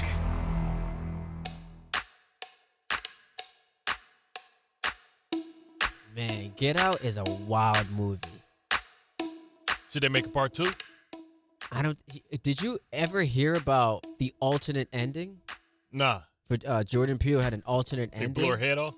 No, so you remember Chris, his boy pulls up as a cop. The comedian, yeah. But in the alternate ending, the cop who pulls up is an actual cop. And sees that, I forgot her name. Yeah. His girlfriend. Yeah. He beats her to death, and now he thinks that this is an actual crime, so he ends up getting locked up. He ends up getting locked up, going to jail, and then his boy has to visit him in prison. So that's the alternate that's ending. weak. Yeah, so you show like the scene, or you show the movie to an audience, and you get their perspective, and they felt like Chris doesn't deserve it. Like that's right. He's just escaped. A gut punch. He got to escape. Nobody wants a sad ending. After all he went through, he just can't have. But that movie's wild, bro. What? They should make a part 2, or at least Marlon and them should make a spoof to it. Oh yeah, that'll be fun. I don't think you can do a part 2 to that. You can do a part 2 to anything. But I mean, you can try. They did a part 2 to Coming to America. And how did that work out? Garbage. But if you did a spoof to it, maybe spoof, yeah. But that's not a true part 2. Feel me? Yeah, they should make a part 2. It's like though. New Jack City. Can we get a part 2 to that? Nah. I mean, Nino's dead, but this was my favorite movie. Rockabye Baby. Rockabye Baby. 800-919-3, the Dutta Man. 800-93776. Javier in Queens is going to the game tonight, and he is amped. What's up, Javier? Oh, yes, super amped. But before I even talk about the Yankees, shout out to you guys. It's such a breath of fresh air to hear you two on air on ESPN together. I think Bart's going to get this reference. I know Bart is a big Wire guy. Bart, you remember what Brother Mouzone said was the most dangerous thing in America? Mm-hmm. 2 brothers. Brother with a library card. You guys are educating people on here that don't even know that they need education. So thank you for that. And when one other thing, Bart, with your trip to London, Bart, I hope you find yourself a Revolutionary War Champions T-shirt to wear while you're in London, so you can troll those Brits in their teeth and let them know where you come from, Bart. Nah, don't do that, man. They celebrating Black History Month out in London. We don't need to be trolling them. They chilling right now. But you know what I'm saying? Their experience out there ain't what it need to be, so I need to go ahead and troll them. Let's fight over that T. Not while they showing us love. What's the T-shirt? What's the T-shirt? Revolutionary War Champions, USA, baby. And by the way, he's writing this down with a pen on his read that I'm sure is going to make it into his book bag. So we'll see. All right, go ahead, Javier. I got 40 seconds. When it comes to the Yanks, I'm going tonight. I'm pumped. People in the chat, as you know, are trash, and they're putting up broom emojis. I promise you, not one Toronto fan is bringing one broom into the Bronx Stadium tonight. They don't have the heart. These Canadian phonies are going to apologize even if they sweep us. So there's that. So let's go Yankees. Rodon got this. Let's go. Wake up those bats. They don't have they're not checking the telecom in Toronto no more. Javier, have you lost respect for the Buffalo Bills for saying let's go Toronto? Have you lost respect? Is that like Let me the big tell you, losing respect would mean that you had respect for them to begin with? Yo, 10 Buffalo seconds, Bills Javier. fans are such phonies. They can hang out in Toronto with that mayor that used to smoke that really terrible crack in Toronto. That's who was a big Bills fan, that mayor from Toronto. Man. We'll have fun with him. Yo, he's bringing the heavy hitters today. Shout out Javier. He's going to be in the stadium tonight. That's how personal Yankee fans are taking it. Sounds personal. Don't get swept, man. Don't get swept. Everything goes down the drain. The excitement from last week beating the Red Sox, finishing with the It was all good American just a week League's ago. best record, that all goes down the drain, and we're back to the same old conversations. Fire Boone, fire Cashman, Rip and Judge. Prediction tonight, Yankees win? Pain. Wow. So you got the brooms out? Pain. Well, I can't really trust him because he's a Met fan. Your season's been over for like 3 months. Anyway, shout out to Bart Scott. Had a fun time. Seeing Cabo. Had a fun time hanging out with you. Ty Butler and Bart Scott signing off. The Michael K. Show is next right here on 880 ESPN and on YouTube. FanDuel is getting you ready for kickoff with an offer you won't want to miss. New customers can bet just $5 and get $300 in bonus bets if you